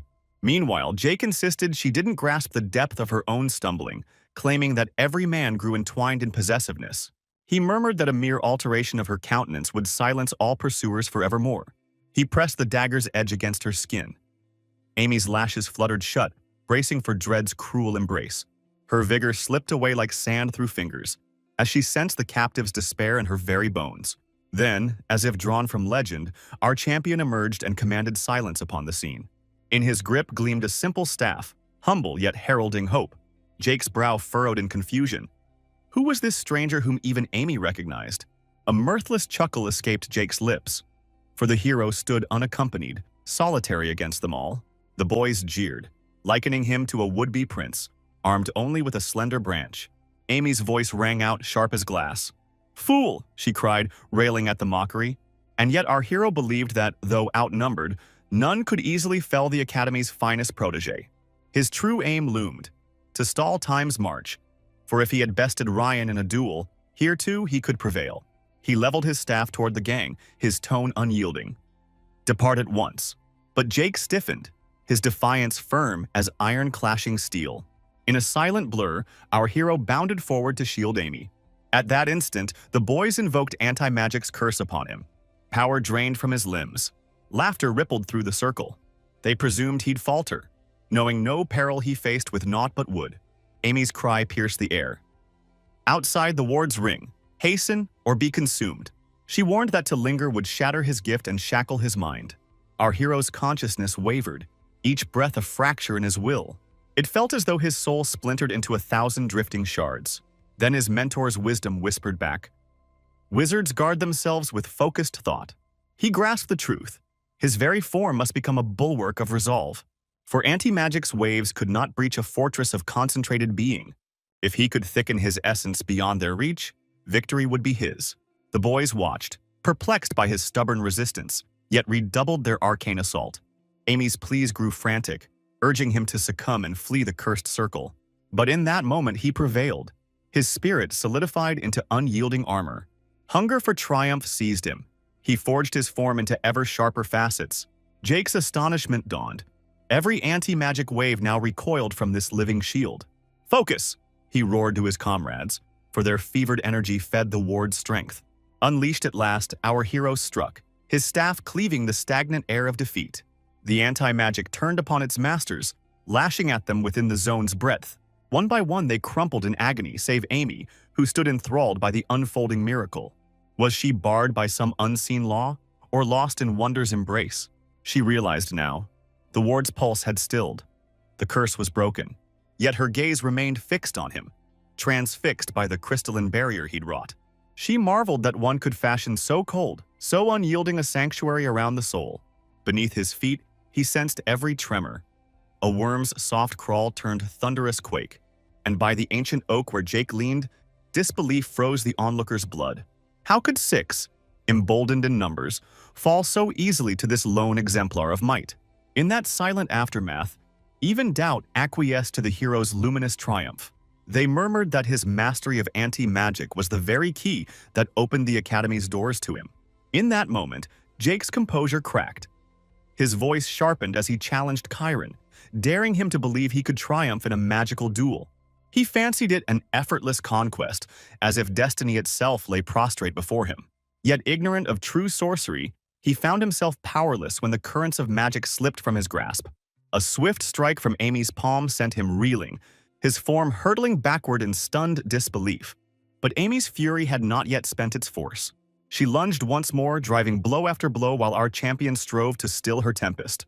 When her rage persisted, he gathered her trembling frame and sought to tug her from the fray. As he pulled her close, her strength abandoned her. She crumpled into unconsciousness, leaving a hollow ache in his chest. There she lay, breath shallow. He dared hope she'd simply succumb to utter exhaustion. After offering her a quiet blessing of thanks, Amy's eyelids fluttered open, cheeks flushed with lingering shame. She pressed her palm to her brow and implored our hero to flee. For if a teacher discovered their clash, their fate would be sealed. Yet he reminded her that Carl should have arrived by now, as he'd promised her parents, despite her earlier protestations. Amy winced, palm still on her temple, and fretted that if the Academy intervened, all wizards would demand a full reckoning. Their code brooked no loose ends. She cried out, fearing their secret would unravel. Our hero countered that their survival eclipsed any scandal. Jake had witnessed everything and now harbored their truth. Amy urged him to slip away before discovery, but her warning came too late. Footsteps echoed with urgent purpose. She prayed it was the lenient instructor who turned blind eyes, only to see Ted and Xena, two of the school's sternest arbiters, stride into view. And there stood Elle as well, rushing to Amy's side in concern. Ted's gaze hardened as he conjured a complex warding spell, instantly sensing the two figures strewn upon the ground. He bounded forward, bewildered by the scene before him, and knelt beside Amy, demanding how she came to this plight. Then Xena loomed over Chiron, her voice cool. They'd arrived at the first whisper of danger. What calamity had befallen them? Jake cleared his throat, preparing to recount events, admitting he'd requested a duel born of youthful ire, as often flares between peers. Xena's brow arched. Was it truly a fair contest? Or did a menacing missive and anti-magic's curse precede the challenge? She probed whether Jake even grasped the Academy's strictures.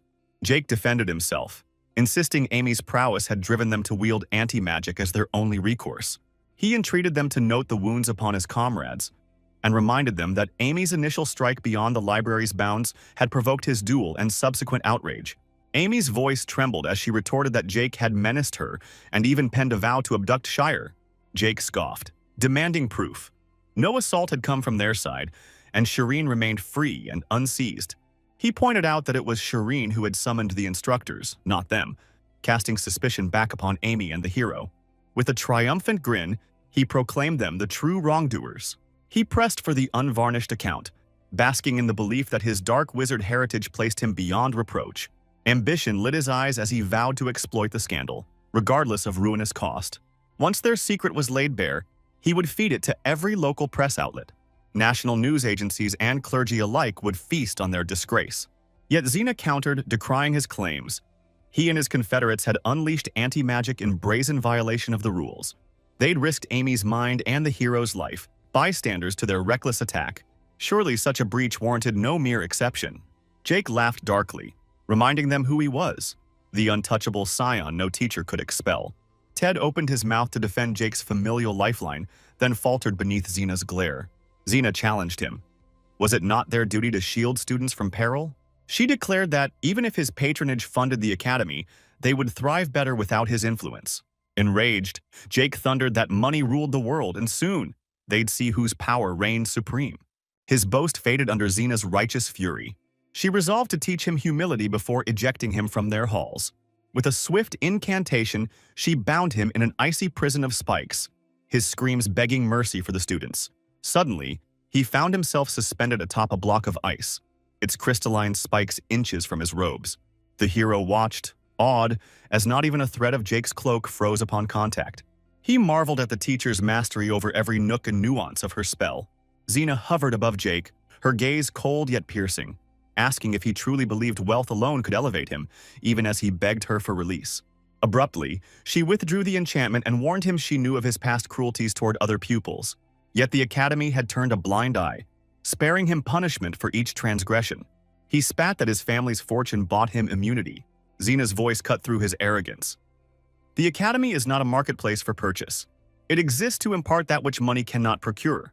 When he pressed her for an example, she answered without hesitation. It is the gift of aspiring dreams, the alchemy of teaching them to wield real wizardry. In that moment, a long-buried memory flickered behind Jake's defiant eyes.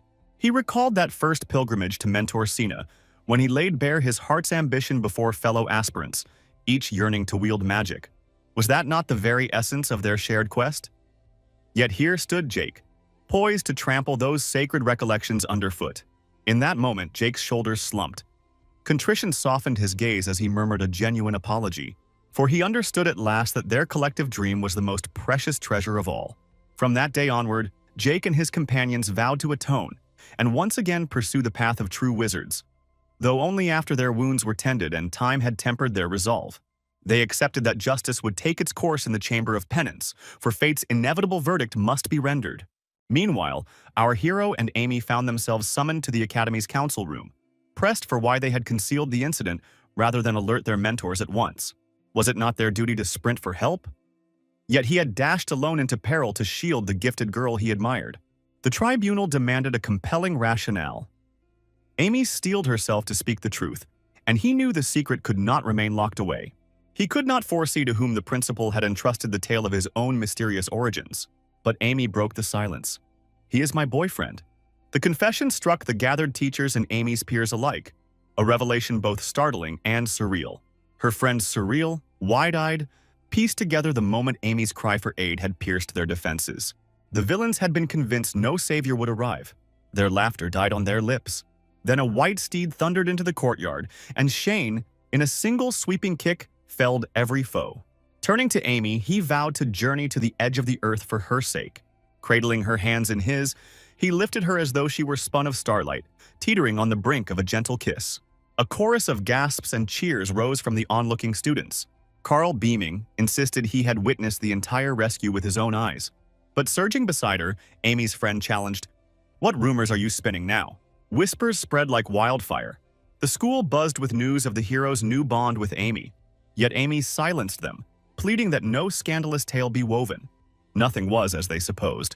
Still, she found solace in the notion that perhaps two hearts had truly brushed in that moment. She even dared to hope that, at last, she'd be left in peace by the once annoying suitors. Later, the masters pressed Amy. Had she ever harbored affection for any boy since arriving at the academy? She confessed that long before these walls, she had known Shireen in their childhood. Fate, it seemed, had conspired to reunite them beneath the academy's vaulted halls, and her gaze toward Shireen trembled with unspoken emotion. Beneath the council table, she tapped his foot as a silent plea, urging him to affirm her tale. Convinced, the teachers embraced that version gladly, far preferable to unearthing the deeper secrets of Amy and Kyron's intertwined past. Amy brooded in silence through the meal, until Toriel could bear it no longer and burst out, having sensed her friend's unrest from the very start. She teased that today's shared class was surely just an excuse to gaze upon Shireen's grace. Once the bell rang, Toriel swept into the hallway and bombarded Amy with eager questions. Would they meet after roll call? Dine together? Perhaps steal a secret rendezvous among the library's stacks? Amy laughed off the notions, claiming they must devote themselves to study as dutiful pupils. But Toriel found that platitude dull. She craved spectacle, while Amy lamented having too much work to feign affection with Shireen. Still, Amy allowed herself a soft smile, thinking our hero deserved a tranquil schooling, and dared hope he thrived in peace. Yet almost at once she chided herself, insisting she felt no such relief at all. At the second training ground, Toriel called out to our hero, her voice bright. "How fares your day? Have you missed me?" Embarrassed, he stammered for her to desist from such flattery. But Toriel bristled. If they played lovers, why did he erect an invisible barrier between them? She stepped closer, whispering that their bond ran deeper than mere classmates of high school. Toriel floated on a cloud of joy. Never had her heart known such warmth. Was this true love's power? Amy proclaimed they were indeed a pair, though our hero, ever modest, bowed out to rejoin his own circle. He sensed the charade would sow discord. Everyone gushed over their lovely display. Some whispered he'd won his place here on charm alone, squandering hours on make-believe dates instead of mastering magic. Thus they puzzled over why he still could not summon a single spark of sorcery. He trembled, for 2 days past met with swirling gossip of Amy's supposed liaison. Many lamented their own inability to capture Amy's attention. Others seethed at the thought that he had become the Academy's darling. Then one bold soul rose in protest, branding our hero an enigma. He pointed out the grades. Our hero sat at the bottom of midterms with 30 points across every subject. Disbelief rippled through the hall. What price had been paid for such a place? Students swiftly pieced it together. He'd entered by special decree. A wealthy patron had decreed him a prodigy, and so the gates swung open. Rumor said his sole aim was to woo a girl of illustrious lineage. Outrage flared. How could a pampered heir claim admission without lifting a finger, all while flaunting this newfound relationship? Voices rose in fury, crying foul at the Academy's leniency. Why turn blind eyes while condemning others? Once our champion stepped into the chamber, the clamor instantly subsided. He was certain, however, that the uproar had been deafening before his arrival. Attempting to ask a peer about the next lesson, he found the boy turn on his heel and vanish. He realized there was no need to press. Voices had carried far enough for him to understand their topic, and his concern for Amy weighed heavier. Soon, every student congregated in the training hall. the arena for all their practical drills. Even as he honed his skills there, his ears strained to catch every snippet of conversation. Rumors fluttered. Either his magic field overwhelmed the room, or he simply distracted everyone. At last, an instructor drew near, asking after his progress. He confessed that the evasion form challenged him most. Detaching the field from his flesh made him feel his very mind drift free of his body. The teacher nodded. His convergent casting style naturally gathers thought into a perfect sphere. Yet such concentration clashes with the dodge form's requirement for rapid, delicate shifts. When asked about his comfort with the other shapes, he assured her they pose no difficulty, and she applauded his mastery. She then requested a public demonstration, an idea that set his heart racing beneath so many eager stares. Still, she offered to defer if he preferred. After all, he alone among 7th years commanded all 4 configurations, and she yearned to witness them. Though on day 1 he had boldly unveiled his field, she feared today's scrutiny might unnerve him. Yet a mage who knows his worth must stand steadfast. Summoning his courage, he invited her evaluation and prepared to perform. Instantly, whispers ran through the hall as classmates leaned forward in anticipation. Some accused him of showmanship, convinced his only skill lay in striking grand poses. From her pulpit, the instructor directed him. Reveal each form, one after another. He understood now that seamless shape-shifting was the key to unlocking the next level of study. Even modest advancement would free him from 7th class confines and grant him new station. He began with his protective shape, a manifestation Amy had already admired. The 144-facet lattice solidified into something akin to enchanted armor, its strength plain to all. Then he formed the offensive configuration. Flawless fundamentals and speed unmatched by many years higher ensured his smooth promotion. The subsequent shape was the dodge form, one he hadn't yet mastered, so he balked at flaunting his stumble before all. Yet, honoring his instructor's request, he steeled himself to reveal his shortfall. A hush fell as every student, especially the keen-eyed 5th years, watched him strain toward the evasive configuration. He knew the trick lay in shifting into the heart of his zone before it collapsed and faded away. Steadily, as during private drills, he adjusted the concentric currents around him. Distraction crept in. He paused, heart pounding, determined to attempt the feat once more. Yet each sidelong glance, mocking, expectant, echoed in his mind, fueling self-doubt. Amy observed with concern, puzzled by his struggle. He had always excelled. Even the cartels whispered that his zone quivered, unsettled by the weight of so many eyes. He pondered why the crowd relished another's falter, then asked himself why they wished for his collapse. In that moment, a clear voice rang out, "Banish the pointless fears." He snapped back to his purpose. He was here to become a true magician. Resolute, he banished all other thoughts and focused. Instantly, his zone began to reknit itself. Gasps rippled through the hall as students recoiled in awe, uncertain if the field would hold. Would it detach and vanish, or persist under his command?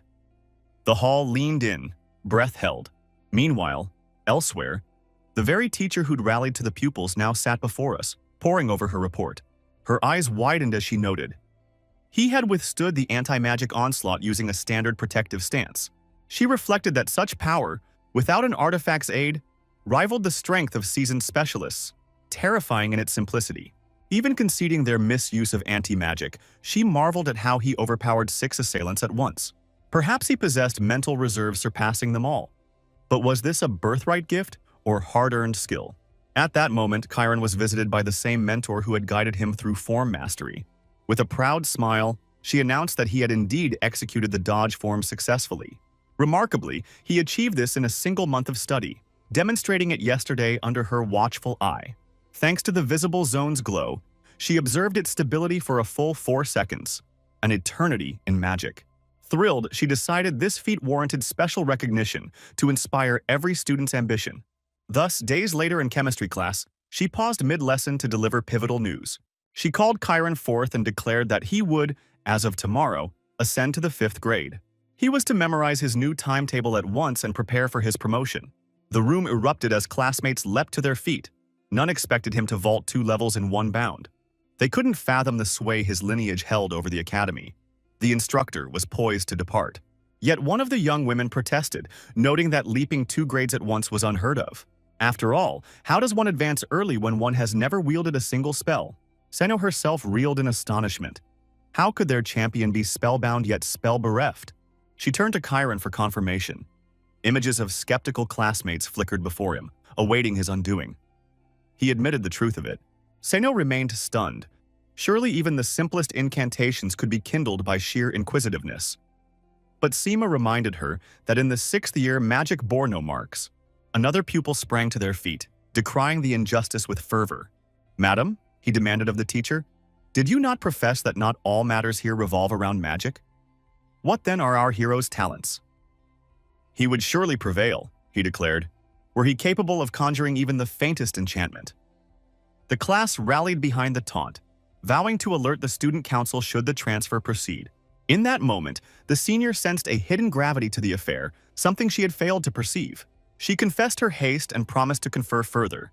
The final verdict would emerge only after the formal teacher's convocation. The spiteful peer exulted, victory was his. Yet Senna, sitting within her chamber, remembered the student's wrath, how it seethed like a storm. She could scarcely believe such protestations were commonplace. Beneath them stirred personal vendettas. Then the silent girl, who had not uttered a word against their hero, approached the senior. She resolved to unveil the truth of the earlier events. "It began," she whispered, "almost a week ago." At first, the pupils merely turned away, their faces void of greeting. But soon whispers rose. They sabotaged his studies with cruel rumors. She knew the instigator behind the vile gossip and the hearts she poisoned. Tears welled in her eyes. She lamented that there existed no betrayal more cowardly than slander. Upon beholding her student's anguish, Sina grasped the unfolding tale.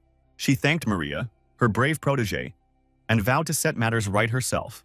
In that instant, their hero recalled a snippet from Scholar's discourse, the words of a revered physicist. Physicist Torqual had mused that mortals require 6 hours of slumber, though he himself managed on 4.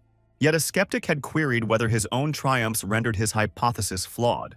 Torqual had replied that adolescents were akin to demigods, untouched by the tyranny of sleep. Our hero glanced skyward at the late hour, sensing the night's deep hush. It was time to gather his tomes and depart the library's hallowed halls. As he wandered beneath the moon's pale glow, those words drifted back to him, of Fuma's promise, and the grand journey that awaited once he reached the academy's gates. He knew many disdainful glances would follow, yet he must stand firm and journey onward. For if he could but endure, he would at last touch his cherished goal. He believed he could weather any storm, for countless hearts had placed their faith in him. And thus, whoever dared obstruct his path would watch him rise as a true magician. Upon returning to his chamber, a gentle knock echoed through the stillness. He wondered who would venture here at such a late hour. Could it be those same spiteful youths? Yet when the door opened, it was the teacher, Senyo, who stood framed in the soft lamplight. Startled by her presence, he hastily offered her a cup of tea. She declined with a courteous bow, explaining she had urgent words and regretted the untimely visit. Her eyes drifted to his desk, where his orderly papers lay waiting. Seeing that his marks were balanced evenly across every discipline, she discerned his quest for comprehensive wisdom. He pursued each subject not for fleeting praise, but for the promise of tomorrow.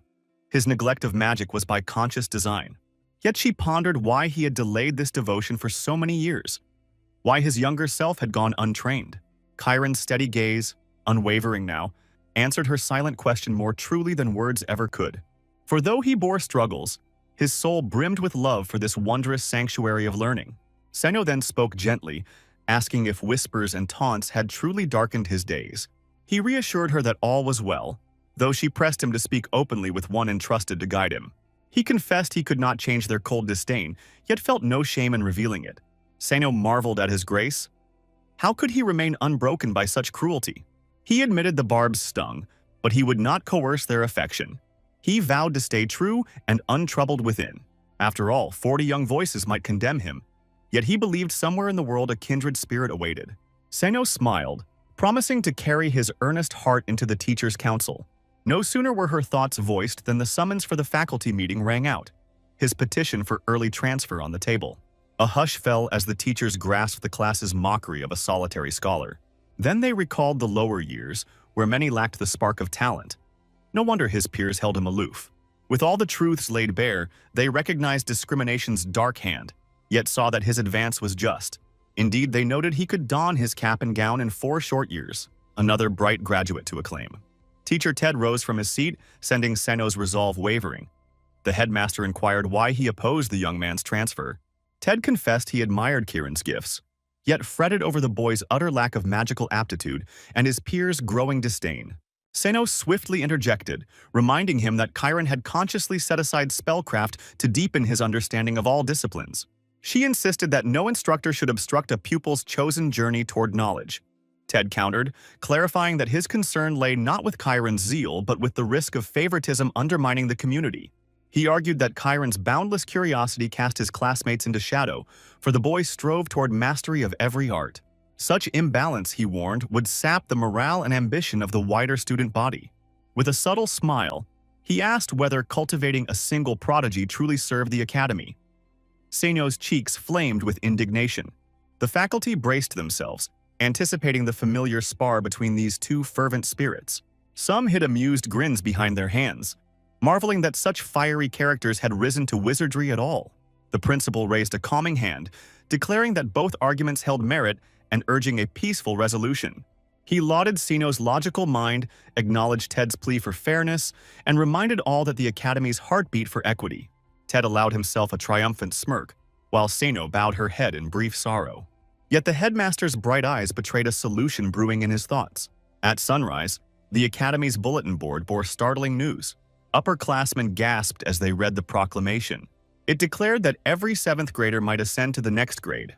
The lone requirement: to master the rare art of magical teleportation. A hush of dread fell upon them, for few dared imagine such sorcery within their reach. Kieran approached the board, heart alight. He would strive to conquer teleportation and claim his place. Whispers spread post-lecture that this decree had sprung from their solitary peers' influence. Amy, overhearing it all, realized he'd borne their cruelty on her behalf and felt a pang of guilt. Cora, ever the sleuth, understood how youthful envy had ensnared him. She herself had fled before similar storms. In that moment, Amy slipped away, and Cora demanded to know her destination. Amy declared she would confront him fiercely. How dared he suffer in silence while rallying the 7th graders? Cora urged caution, but Amy fired back. Did she wish the one she loved to remain an outcast forever? She warned that chastising him would bruise his pride further. Yet Amy pressed on regardless. If he truly spurned her, why conceal it? The mention of teleportation unsettled Amy. She feared its intricacy overwhelmed any novice. Moreover, she fretted that tampering with such perilous magic without prior training invited disaster. Toriel had urged Amy to mentor him in the art of teleportation, but her own exam preparations left no spare hours. And if he failed to master it, she resolved, he would forfeit any claim to her affection. That very evening, Amy swept aloft among the spires to reach his secluded chamber. In her heart, she insisted it was duty, not devotion, that drove her daring flight. First, she resolved, he must kneel and plead forgiveness for his silence. She slipped through his window and clamped a hand over his mouth to stifle any protest. "I'm the one who should teach you a lesson," she hissed, her eyes blazing. But then her glare fell upon Seno, seated calmly in the corner. "Is this your nightly routine?" Seno asked Amy gently. "Sneaking into his dorm in the dead of night?" Amy's cheeks flamed as she stammered a denial. Seno nodded, noting why Amy and Sharon kept their distance in daylight. Amy confessed this was her maiden nocturnal visit, instigated by Sharon's warning that they not cross paths at school. "But what brings you here at this hour, teacher?" Amy demanded. Seno replied that she bore counsel for the looming exam, given the class's unrest. The hero seized the moment, handing Amy a steaming cup of tea fragrant with comfort. She erupted at his calm, demanding to know why he allowed himself such humiliation, and why he never confided in her. Seno quickly offered a seat, urging them to set aside grudges. Exams took precedence over grievances. He sat, bewildered by the strange assembly of girlfriend and mentor flanking him. Amy pressed, questioning the danger of teleportation trials for one so unversed in magic. Seno acknowledged the principal's decree and her own worries for every student, but affirmed the order had sound cause. Amy balked at the notion of the director jesting with their futures. The hero, voice trembling, asked if true peril loomed. Amy explained that teleportation draws upon light's essence, its unbounded velocity, and that none may exceed its swift passage. The spell harnesses that speed to slip free of space and time's chains.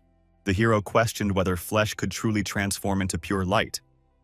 Seno smiled, assuring him that even beginners could grasp teleportation. She outlined the theory. Light's velocity unfolds in 4 tiers, all of which magic must wield to transcend the void. Yet by harnessing light thus, his flesh would shed weight as if in a dream. And with such buoyancy, the risk of collision loomed ever near. Sano praised his swift grasp of concepts, but Amy's heart seethed. How had Shireen and the teacher forged such effortless camaraderie?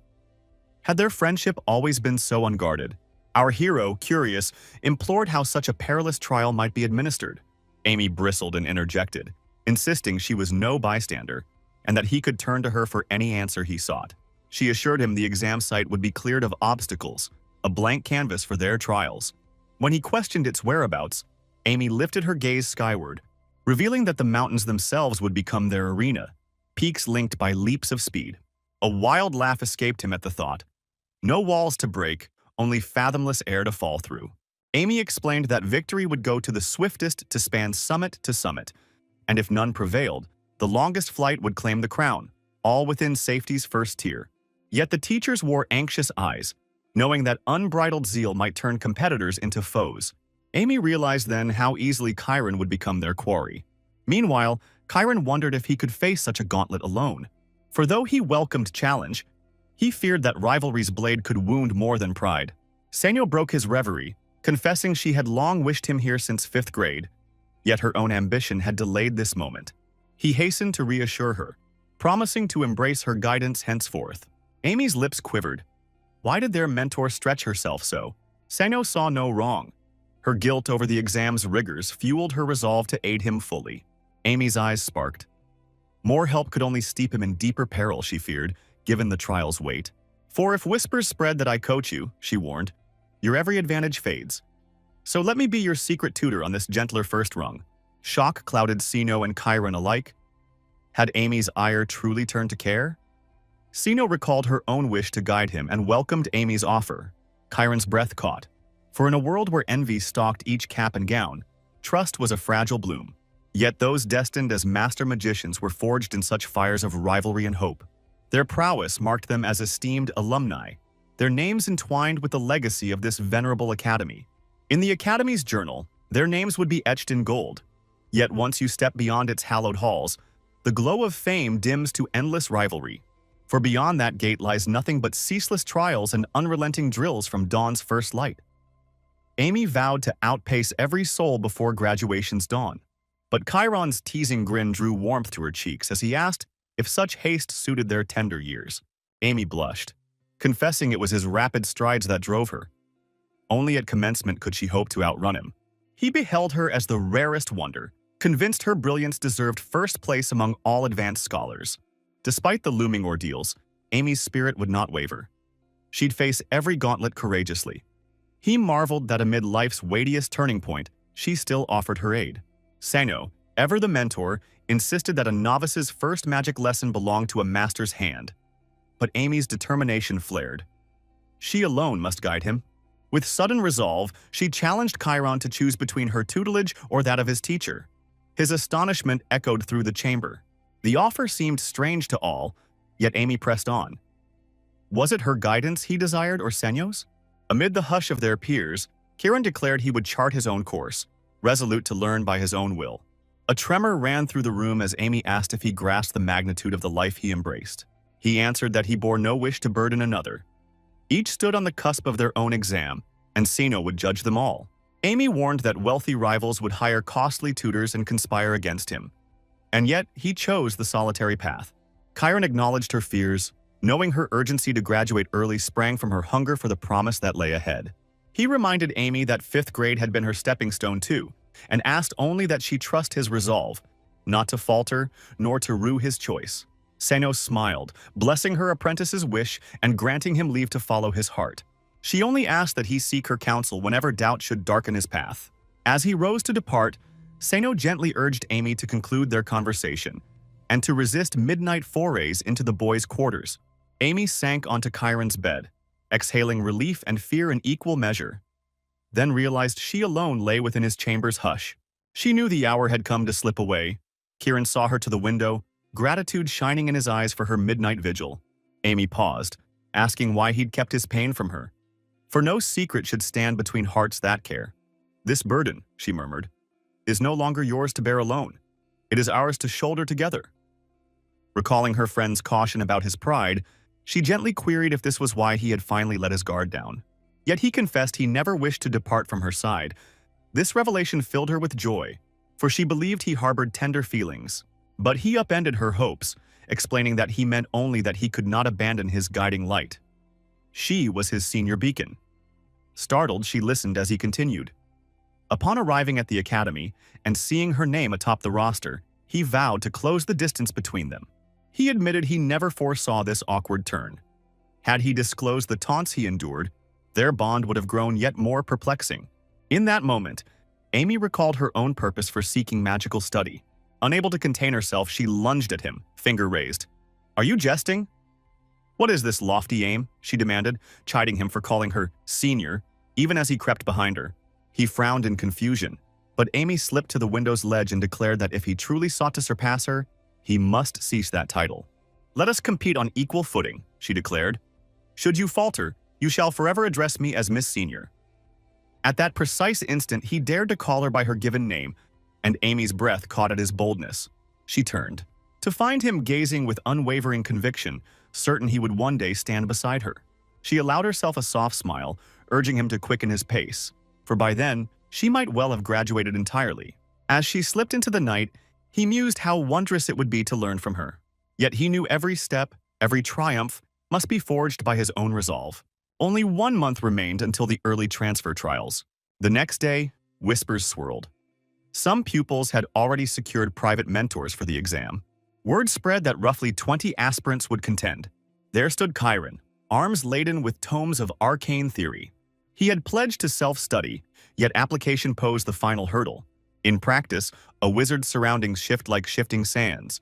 But teleportation demands precise spatial data. As each target moves, the spell's luminous force must be recalibrated. Yet such computations held steady for merely 10 minutes across 20 square meters.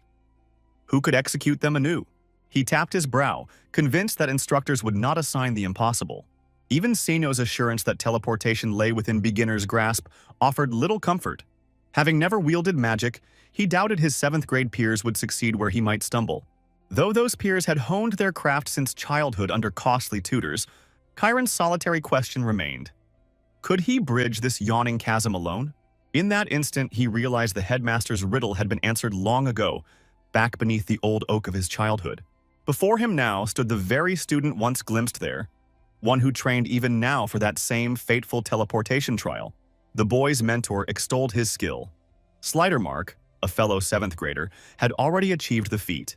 Mark's 9th rank instructor had warned that mastery would demand far more than 30 days. Yet with study and relentless practice, success was certain. Yet Mark seethed, accusing our hero of leaping grades by virtue of unseen favors. "What is he up to?" he spat. His attendant replied that Chiron trained alone from dusty tomes, watched but unaccompanied by any tutor. Mark frowned in disbelief. Surely such feats required a master's hand, or all was mere illusion. He bade his servant keep vigil, convinced no scholar could learn by pages alone.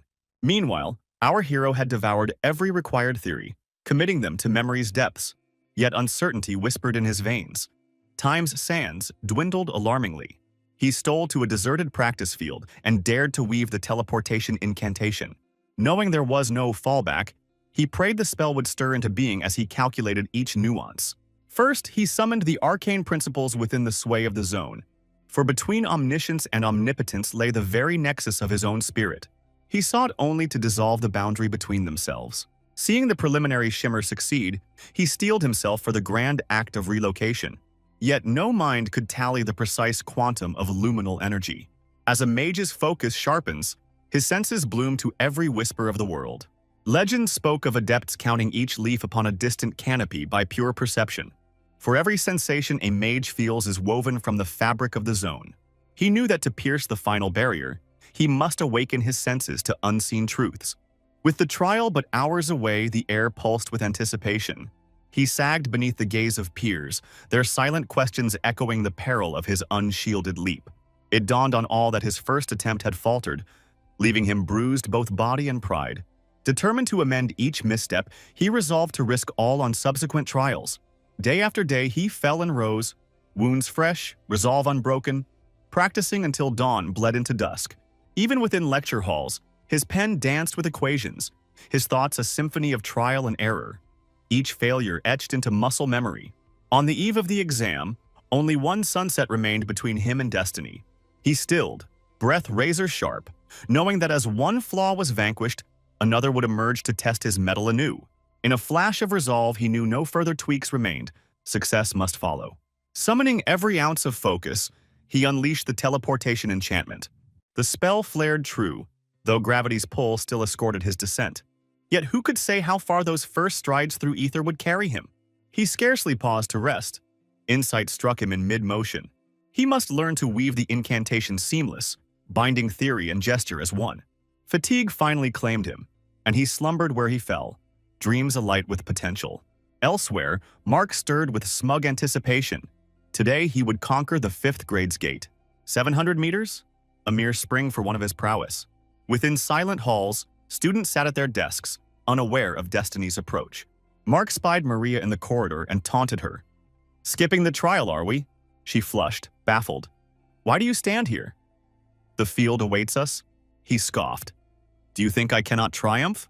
"Yet here you linger," he pressed. "Your own grades as low as your courage, while witness stands on the ground below." As she opened her lips to wish him luck, he mocked her reticence. "Always the teacher's pet. You rat on us all." Maria's confusion deepened. He claimed she'd bet on his failure, that she'd sown seeds of doubt with every whisper. He reminded her that her meekness was no secret and that she had already betrayed them by word alone. Pushing her gently aside, he reminded her that when he reached high school, mercy would be scarce. Seeing her tears, he faltered. And without another word, he withdrew. She sat trembling, unable to fathom how such a timid soul aspired to wizardry. Mark strode into the classroom and asked if their scheme stood ready. His accomplice nodded. 2 would impede the start line, anchored like living barricades. Then 2 more would flank him, ensuring but 2 chances for their foe to slip by. At stage 1, Mark declared, the leap spans 10 meters. Delay him until 10 have surged ahead. The conspirators exchanged doubts. Could Mark truly honor his vow? He smiled and vowed they would. "With my father on the Magician's Council," he boasted, "you'll each earn master tutors and I will repay your loyalty in kind." Yet in his heart he braced for treachery. Vigilance must not falter. Meanwhile, all 7th years ascended that mountain. 5th graders pressed nigh, curious at the swell of gathered faces. Surely among them a prodigy must stand. Every aspirant assembled beneath the twilight sky. The teacher felt the moment's weight settle upon her shoulders. In 10 days' dawn, the 21 candidates would cast their lot against fate's unyielding test. A throng of pupils had assembled, hearts aflutter at the thought of such a daunting trial. Even Amy paused in disbelief. 7th graders, they claimed? Yet she vowed to stand by her beloved, cheering him to muster every point. She confessed that destiny would crown only the worthy, yet still her mind raced. Could he truly bend space to his will? Just then, Mark's voice cut through the murmurs. "Where is Chiron?" Only to learn the hero had not appeared. Meanwhile, Chiron lay slumbering where exhaustion had claimed him the night before. Amy's heart seized as the truth struck. He was nowhere to be found at the starting line. Cora's brow furrowed with concern. Where had he vanished to now? A thought pierced Amy's mind. Perhaps he had tried teleportation and failed to return. Panic welled within her. She steeled herself to press on with his instruction as watchful eyes of teachers bore down. Students, poised at the abyss's edge, awaited the signal. The one leaping farthest by teleport would claim victory. Terror flickered through the ranks. Misstep, and they would plummet into the void below. They clamored for safety nets, but Ted's stern counsel forbade fear. If nerves ruled, better to withdraw. He reminded them that many a mage had perished in pursuit of mastery, and this was but a gateway exam for early promotion. Only those prepared to defend their own lives should dare the ascent. The unready must step away. Ted's lips curved in satisfaction. Numerous candidates froze at his warning, thinning the field. Mark's cohorts chuckled. So many had volunteered, yet few grasped the abyss's true peril. He fancied the day they would grovel at his feet, though more tantalizing was the rumor of Kieran's lone studies. Despite that secret advantage's unraveling, Mark brimmed with confidence. His stratagem stood prepared. As the teacher commanded alignment, a sudden movement caught her eye. Chiron dashed from the forest's edge. He sprinted with every ounce of strength, provoking gasps from the gathered crowd. Gasping for breath, he implored them to let him join, his heart set on proving himself. Amy seized the binoculars from Cora, demanding fiercely, "What fate befell him? Why these wounds? Did he practice unguarded?" Seno stepped forward, pleading with the headmaster for a brief delay. Yet he decreed the trial must commence as decreed. "Each student's care and preparation falls to themselves," he declared, and with that, the exam was set in motion. Seno raised her hand, signaling the start. The abyss demanded its challengers now. She turned to Chiron, offering one last retreat. Yet he shook his head, resolve gleaming. He was ready. Mark's gaze sharpened. Now, with the first 10 leaps looming, they would ensure their rivals' fall. In an instant, the signal sounded and every contender braced themselves. They surged forward as the first heartbeat of the race slipped away. It was clear they had trained with unwavering discipline. Yet none had ever stood on such a yawning brink. What stirs within when the endless sky yawns beneath your toes? Terror or the thrill of unknown flight? Uncertainty reigned, for their only thought was to seize the lead. But Mark knew victory belonged to the one who timed the leap with unerring precision. Speed alone would not span the void. Even bold souls might attempt multiple bounds, should courage dare such folly. 3 breaths later, the precipice loomed but 5 meters distant. Soon the vanguard summoned their spells, stepping toward the edge. Many faltered, abandoning hope, Mark's own allies among them. He scorned their retreat as cowardice, yet felt a tremor of unease himself. But our hero pressed on, feet drumming the earth.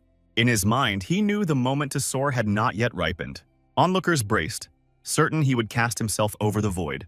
And then he did what none foresaw. He stepped off the cliff with calm resolve. We recall Ryan's praise. Chiron's courage had shown in swordplay and now in this daring act. Ryan marveled that he'd never before seen someone stand undaunted before the sternest of figures. Chiron had explained that fear is but a phantom born of imagination. Death is only real upon impact. Why squander thought on tomorrow's dread, he mused, when the present holds the key to our escape? Thus, by anchoring his mind to the now, he unlocked his path through peril. Ryan found Chiron's logic elusive. He would surely perish in such a plunge. Yet we return to Chiron, who had leapt into the void, unbound by doubt. He concentrated fiercely, lest his life force leak away in unconsciousness. And in that moment, Mark gasped. Chiron had overtaken him, vaulting ahead despite a later launch. The assembled watched in awe as his form vanished beyond sight. Cora's voice trembled. Amy had warned her this was his first true spell. Even she was stunned that, though delayed, he claimed the lead. She knew then that if he maintained this grace, first place was his. Mark, frantic, sought his allies but found none. Chiron's silhouette reigned supreme above them. Below, Maria Merlin stood transfixed, her own magical gift untainted by such trials. She recalled how mockery had once robbed her of triumph and vowed to honor his fearless stride. Her elders insisted that peer torment was a customary trial, the very force that forges success. Thus she lingered in 7th grade for half a dozen years, repelled by every contest. Above all, she loathed cruelty. There was simply no way she could allow Mark to triumph. By the close of the 3rd stage, the examiners had split the examinees into 3 distinct clusters. Mark and Chiron soared at the forefront, with the next band trailing roughly 3 meters behind. And the last group comprised those who, seized by fear, unleashed their spells far too soon. Many among them lacked even the faintest idea of true flight. The watching teachers knew well that those shackled by terror would invariably falter first. Yet when they tumbled to the very bottom, they found themselves unable even to collide.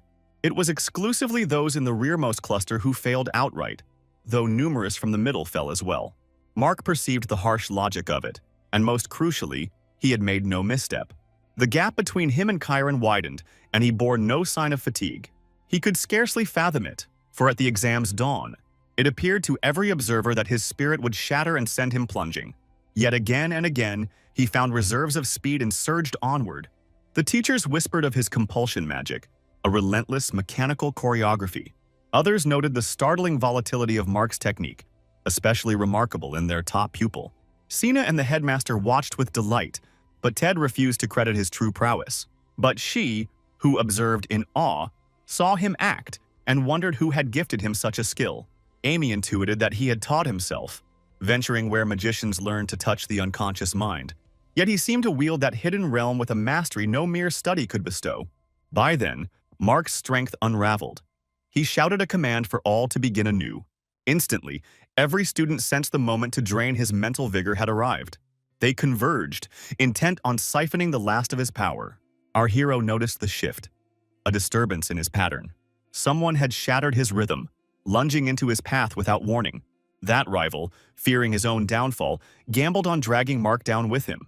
In that instant, Mark realized the attack was directed at him. Yet when his eyes flew open, he saw Mark deftly evade. And at that very instant, his foe plummeted. But our hero, too, wavered. The chaos of the assault unleashed a torrent of exhaustion all at once. He knew he must not surrender to oblivion, so he summoned his will and stood once more. The fifth-year observers gaped in astonishment, for the seventh year's maneuver had seemed uncanny to all. Yet one pupil whispered that it was cunning design. One adversary to obstruct his path, another to strike from the flank. She explained that this double-pronged tactic aimed to neutralize both teleportation's gifts, instant displacement and mid-air dimensional leap. Had she not slipped clear of his landing, catastrophe loomed. That bold striker, she noted, might have averted disaster with steadier motion control, though the fifth years muttered that he'd grown arrogantly overconfident. They grumbled that the instructors ought to have foreseen such stratagem. Meanwhile, Mark surged ahead, convinced he now claimed the lead. He fancied himself unmatched. Even against the sixth years, his spirit alight with self-proclaimed genius. Our hero, however, perceived Mark's vigor and knew that to best him, he must shatter his own pattern, lest he fall prey to routine's snare. Not by widening his teleport, but by quickening his pace, gaining a half-second edge. The crowd erupted, chants rising as they watched him eclipse Mark's flight. Amy, ever perceptive, worried his worn body would crumble under too fierce a spell. Yet at that instant, a sudden hand gripped Mark's shoulder. The bridge's barrier, designed to bar those unworthy, snapped into place. And astonishingly, the forbidden 10th tier activated. Ted dashed to the control chamber, disbelief etched on his face. None could unlock the 10th tier. Sina urged a halt to the trial, but another teacher countered that it served as the trial for ascent through the next two echelons. To cease now would unleash familial wrath and scandal. The principal's voice thundered, demanding why such hesitation in a dire moment. He commanded an immediate shutdown signal. Ted, aloft, witnessed the edict transmitted to our hero. The exam was severed midair, and Ted foresaw the avalanche of troubles awaiting his desk. He reached the door leading to the control dais. Yet as he grasped the handle, he felt the cold truth. It was locked. He tried to breach it with magic, but the zone's wards repelled his spell. Through the barrier's hum, he sensed another's presence within.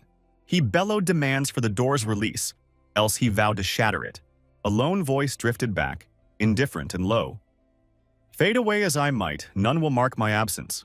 Ted recognized the trembling voice. It was Maria, tears in her tone, and pleaded with her to unlock the door, sensing she scarcely grasped the gravity of her act.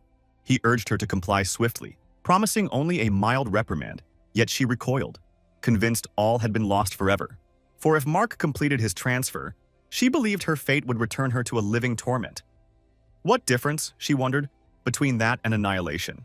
Her words looped in despair, and Ted realized resistance would only deepen her sorrow, so he acquiesced to her will. He granted her leave to remain sealed within, deeming the moment not so dire. After all, the exam was already halted. Mark, incredulous, stared as the trials halted mere heartbeats before the final passage. Yet he steeled himself. Victory still beckoned, for he could not permit our hero's resurgence. He knew the chance to vanquish this rival was slipping away with each pause. And so they pressed onward together into the newly sprung labyrinth's twisting halls. Sina gasped in alarm at their daring advance. Even the headmaster's composure cracked, his voice trembling as he demanded intervention before the contest grew more perilous. Sina's cry cut through the hall. What in the world is Teacher Ted doing out there? But the principal's gaze lingered on our hero, sensing in him something uncanny. He mused that a man driven by blind ambition might never find his path through such a maze. The students watched, breath held, astounded that they had breached the forbidden 10th tier, meant only for the elite. Our hero, perceiving the trap's swift proliferation, felt its walls closing in too rapidly to outmaneuver them all. He knew each evasion taxed his mind, and this pace would drain him dry. Yet Mark pursued relentlessly, confident that both would eventually fall, and that the farthest runner would claim triumph. If he could but astound the onlookers, his prowess would be enshrined. He lifted his chin, recalling Chiron's amazed gaze at his earlier feats. Meanwhile, Maria remained by the locked door, her voice echoing, "What then is the true purpose of this contest? Is it merely a snare to ensnare the unwary, while the victor ascends unchallenged?" "Is this the Academy's ideal?" she demanded. But Ted rebutted that it was not so. Maria would not relent. How can one trust the words of the teacher lauded as genius? She had followed every injunction with patience, yet the Academy celebrated only its star pupils.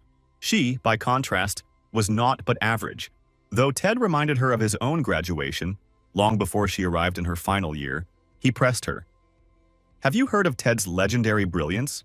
Maria admitted she'd never heard of him, prompting Ted to chuckle as he recalled being the perpetual straggler, trapped in 5th grade for 5 endless years. Only then did resentment bloom within him, watching his classmates drift ever farther ahead. Maria balked at his tale, but Ted persisted, recounting how the principal once caught him shirking his duties. He'd been chastised mercilessly that day.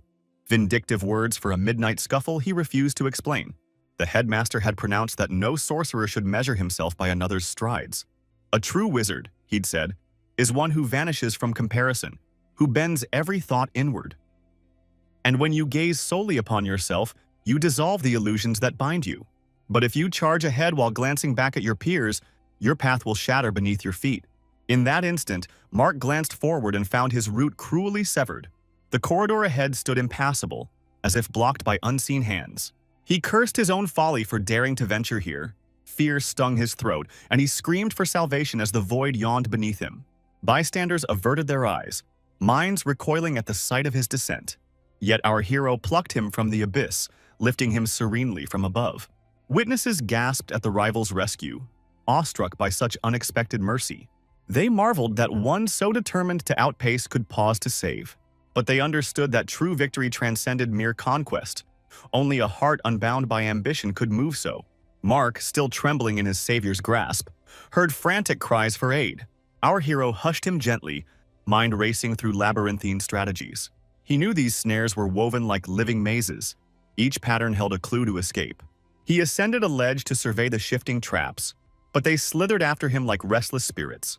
Students whispered among themselves, astonished at his solitary genius. Realizing ascent only tightened the noose, he resolved to descend once more. The onlookers, still agape, could scarcely credit his feats of improvisation. Was their judgment flawed? They wondered, as doubt fluttered through the crowd. Then, in a chorus of encouragement, they raised their voices to buoy his spirit. Amy, discerning as ever, mused that Chiron sought not just to pass but to fathom magic's true heartbeat. In that moment, Ted consoled Maria, reminding her that the contest was but a sprint toward a shared threshold. Every graduate would don the mage's mantle in time. Tears flowed as Maria grasped his steadfast care, her fear easing into hope. The principal, having beheld it all, commanded the trial's continuation and vowed to shoulder every consequence. Our hero's focus sharpened. In his eyes, the traps writhed with uncanny life. Their serpentine movements defied prediction, weaving chaos where order dared not tread. And in his desperate bid to rescue Mark, his plight only deepened, while Mark's anguished cries echoed unceasingly. Our protagonist, unmoved by the commotion, sensed that he needed to embrace the entire structure with his being. Simultaneously, he focused all his awareness upon it, a technique he had practiced before that seemed almost like a form of graceful evasion. Without hesitation, he resolved to surge forward, tracing the very path he had taken moments earlier. He propelled himself with such fury that even Mark succumbed to unconsciousness. At that instant, the director stood bewildered, despite knowing that peril often amplifies one's capabilities. Yet true limits emerge only when one grows complacent. And in our hero, the director detected neither contentment nor thirst for rest. Could it be then that he is boundless? Meanwhile, another mentor witnessed our hero's display, a spectacle that stunned her, for her mind was utterly unfettered. He bore no wandering thoughts. His zone of concentration glowed at nearly 99.9%. He even charted his own passage through a trance, a feat that made the teacher acknowledge Chiron's extraordinary gift. Yet now he faced genuine peril, his only thought how to conquer the labyrinth before him. Though the chasm between each barrier measured under a meter, he doubted his strength to cross so vast a span. He split the 10-meter void into 10 equal leaps, calculating each motion in a heartbeat and teleporting like a bolt of dawn. A new wall loomed ahead, and he sensed its impassable breadth. Seeing the narrow slit, he chose to shatter it with sheer force and will. None could fathom the method behind his bold maneuvers. Only one student explained it. By dividing the circle's arc, one unveils an infinite straight. Then, partitioning the distance into 1,000 fragments, how such a feat could be computed defied belief. The pupil then declared that calculation was irrelevant. One must simply feel the path. In other words, clairvoyance, a stark revelation of our hero's limitless might left all in awe, or perhaps branded him a genius. He pressed onward only to find another maze unfolding before him. The instructors whispered its name, the Dragon's Labyrinth. Sina hurried to Ted's mentor, and at that moment Mark regained consciousness. He trembled uncontrollably, gripped by fear. But our hero strove instead to recall the precise sequence in which the labyrinth had formed, knowing he must move in the pattern he had witnessed. Mark, however, was in no mood for riddles. He cursed that it would be better if Chiron abandoned him here. By then, Sina had reached Ted's abode and yelled his name. He replied with calm resolve that complications had arisen. Simon then shouted that the device must be halted at once, but Ted stood perplexed. Sina insisted urgently that Mark and Chiron remained trapped within. A third teacher entered and spoke up. There stood our hero, poised before the glowing jars. Beads of sweat traced silent paths down his face. Yet just before the iron jaws could snap shut, the guardian steeled himself, grateful for the chill of life still coursing through him. He resolved to shape his choices in the space of a mere 1/10 of a second. In a fleeting 100th of a second, he charted every possible point of arrival and departure. But within a 1,000th of a second, doubt struck. And he abandoned that route in search of another. No sooner had the moment passed than the jaws clamped shut with finality. Witnesses gasped, convinced he had perished. None dared meet the sight head-on. The director himself cringed, fearing he'd misjudged the trial. Yet somehow, our hero emerged, having slipped through to the exit. Astonishment rippled through the crowd. His triumph defied belief. They peered at him as if beholding a phantom returned from the abyss. Even he stood bewildered. Had he truly escaped? His memory offered no solace. Meanwhile, Ted had deactivated the device, resetting its power to nil. Fellow students, mouths agape, struggled to fathom how he'd conquered the 10th tier. After all, it was a gauntlet reserved for seasoned masters. Yet here he stood. He said nothing extravagant, no tears or cheers, only a soft confession that he'd believed this would be his end. Toril, by contrast, crowed in Amy's ear, boasting of his own passage, while Amy found our hero's calm remarkably admirable.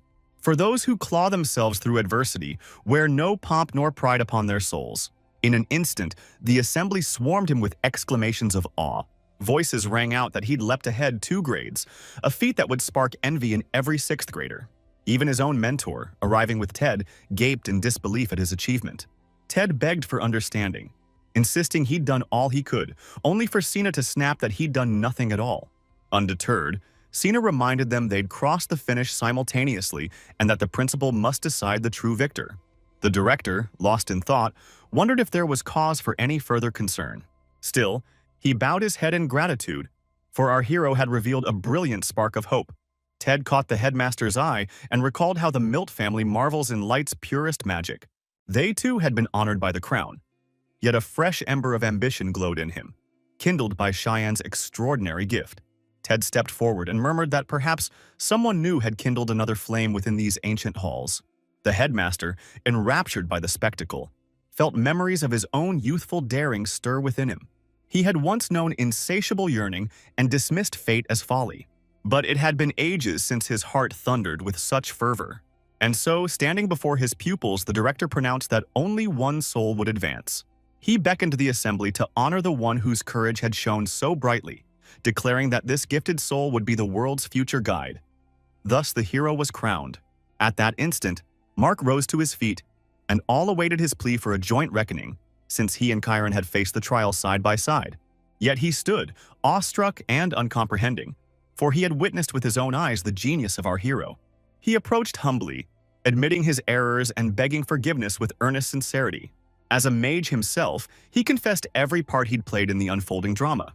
Our hero met his gaze calmly and vowed to accept whatever sanction fate deemed fit.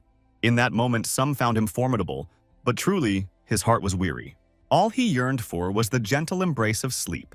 Apologetic murmurs rose, and Amy considered wandering away, deeming it not the hour to press upon one who'd already proven his worth. Yet even then, our hero's eyes found Amy across the room. He called after her, mind still reeling, that he had proven all and would soon catch up to her. And so the revelry waned, Amy's cheeks aflame with surprise. But Sharon, alas, recalled nothing at all of what had transpired. For upon awakening, his memories had slipped away like dew at sunrise. In the aftermath, our hero was advanced to the 5th grade, though his teacher pondered how he had evaded the dragon labyrinth unscathed. In the council chamber, students and faculty alike unleashed their verdicts and debates. Many rose to denounce Maria's pending punishment with impassioned voices. Perhaps conscience stirred within them too, for they soon confessed their own misdeeds. One after another, they revealed the plots they'd devised to thwart Chiron's exam, and the matter darkened. Yet, who would claim responsibility? A teacher asked. Would Maria truly honor her vow? Sympathy bloomed for Maria's plight as regret colored every face. Though she had never intended harm, the headmaster knew the code must be upheld. Our hero then spoke, offering himself to any penance deemed just. For he had spurned the halt signal and plunged into the maze, choices scarce though they were. He pressed through mortal peril, bearing Mark in his wake. None had foreseen such a scene. Children ensnared by rivalry at last owning their faults. Pride gave way to confession. Envy transformed into noble magicians in the making. This was the very lesson the principal and his staff had long sought to instill. When the final gavel fell, many were struck low, tears cascading through the hall. Maria, above all, wept openly, and the teachers knew this reckoning would echo far beyond these walls. This verdict struck everyone as unprecedented, for it marked the first time such judgments had ever been rendered. Astonishingly, every soul in that chamber bore the weight of punishment. Mark and Maria each faced a 2-month suspension. Their classmates fared only slightly better, serving 1-month suspensions apiece. Even Chiron himself did not escape censure, penning a contrite letter as part of his sentence. Yet all wondered why he had barreled into the maze despite knowing the trial had been halted. Naturally, our hero grasped that the thought of defeat was unbearable to him. He believed with unwavering conviction that he must conquer the labyrinth, though the finer details eluded his memory, a fact that revealed to his teacher a fire far fiercer than his gentle appearance suggested. And so, beneath that softly spoken exterior, lay a spirit both tender and unbreakably determined.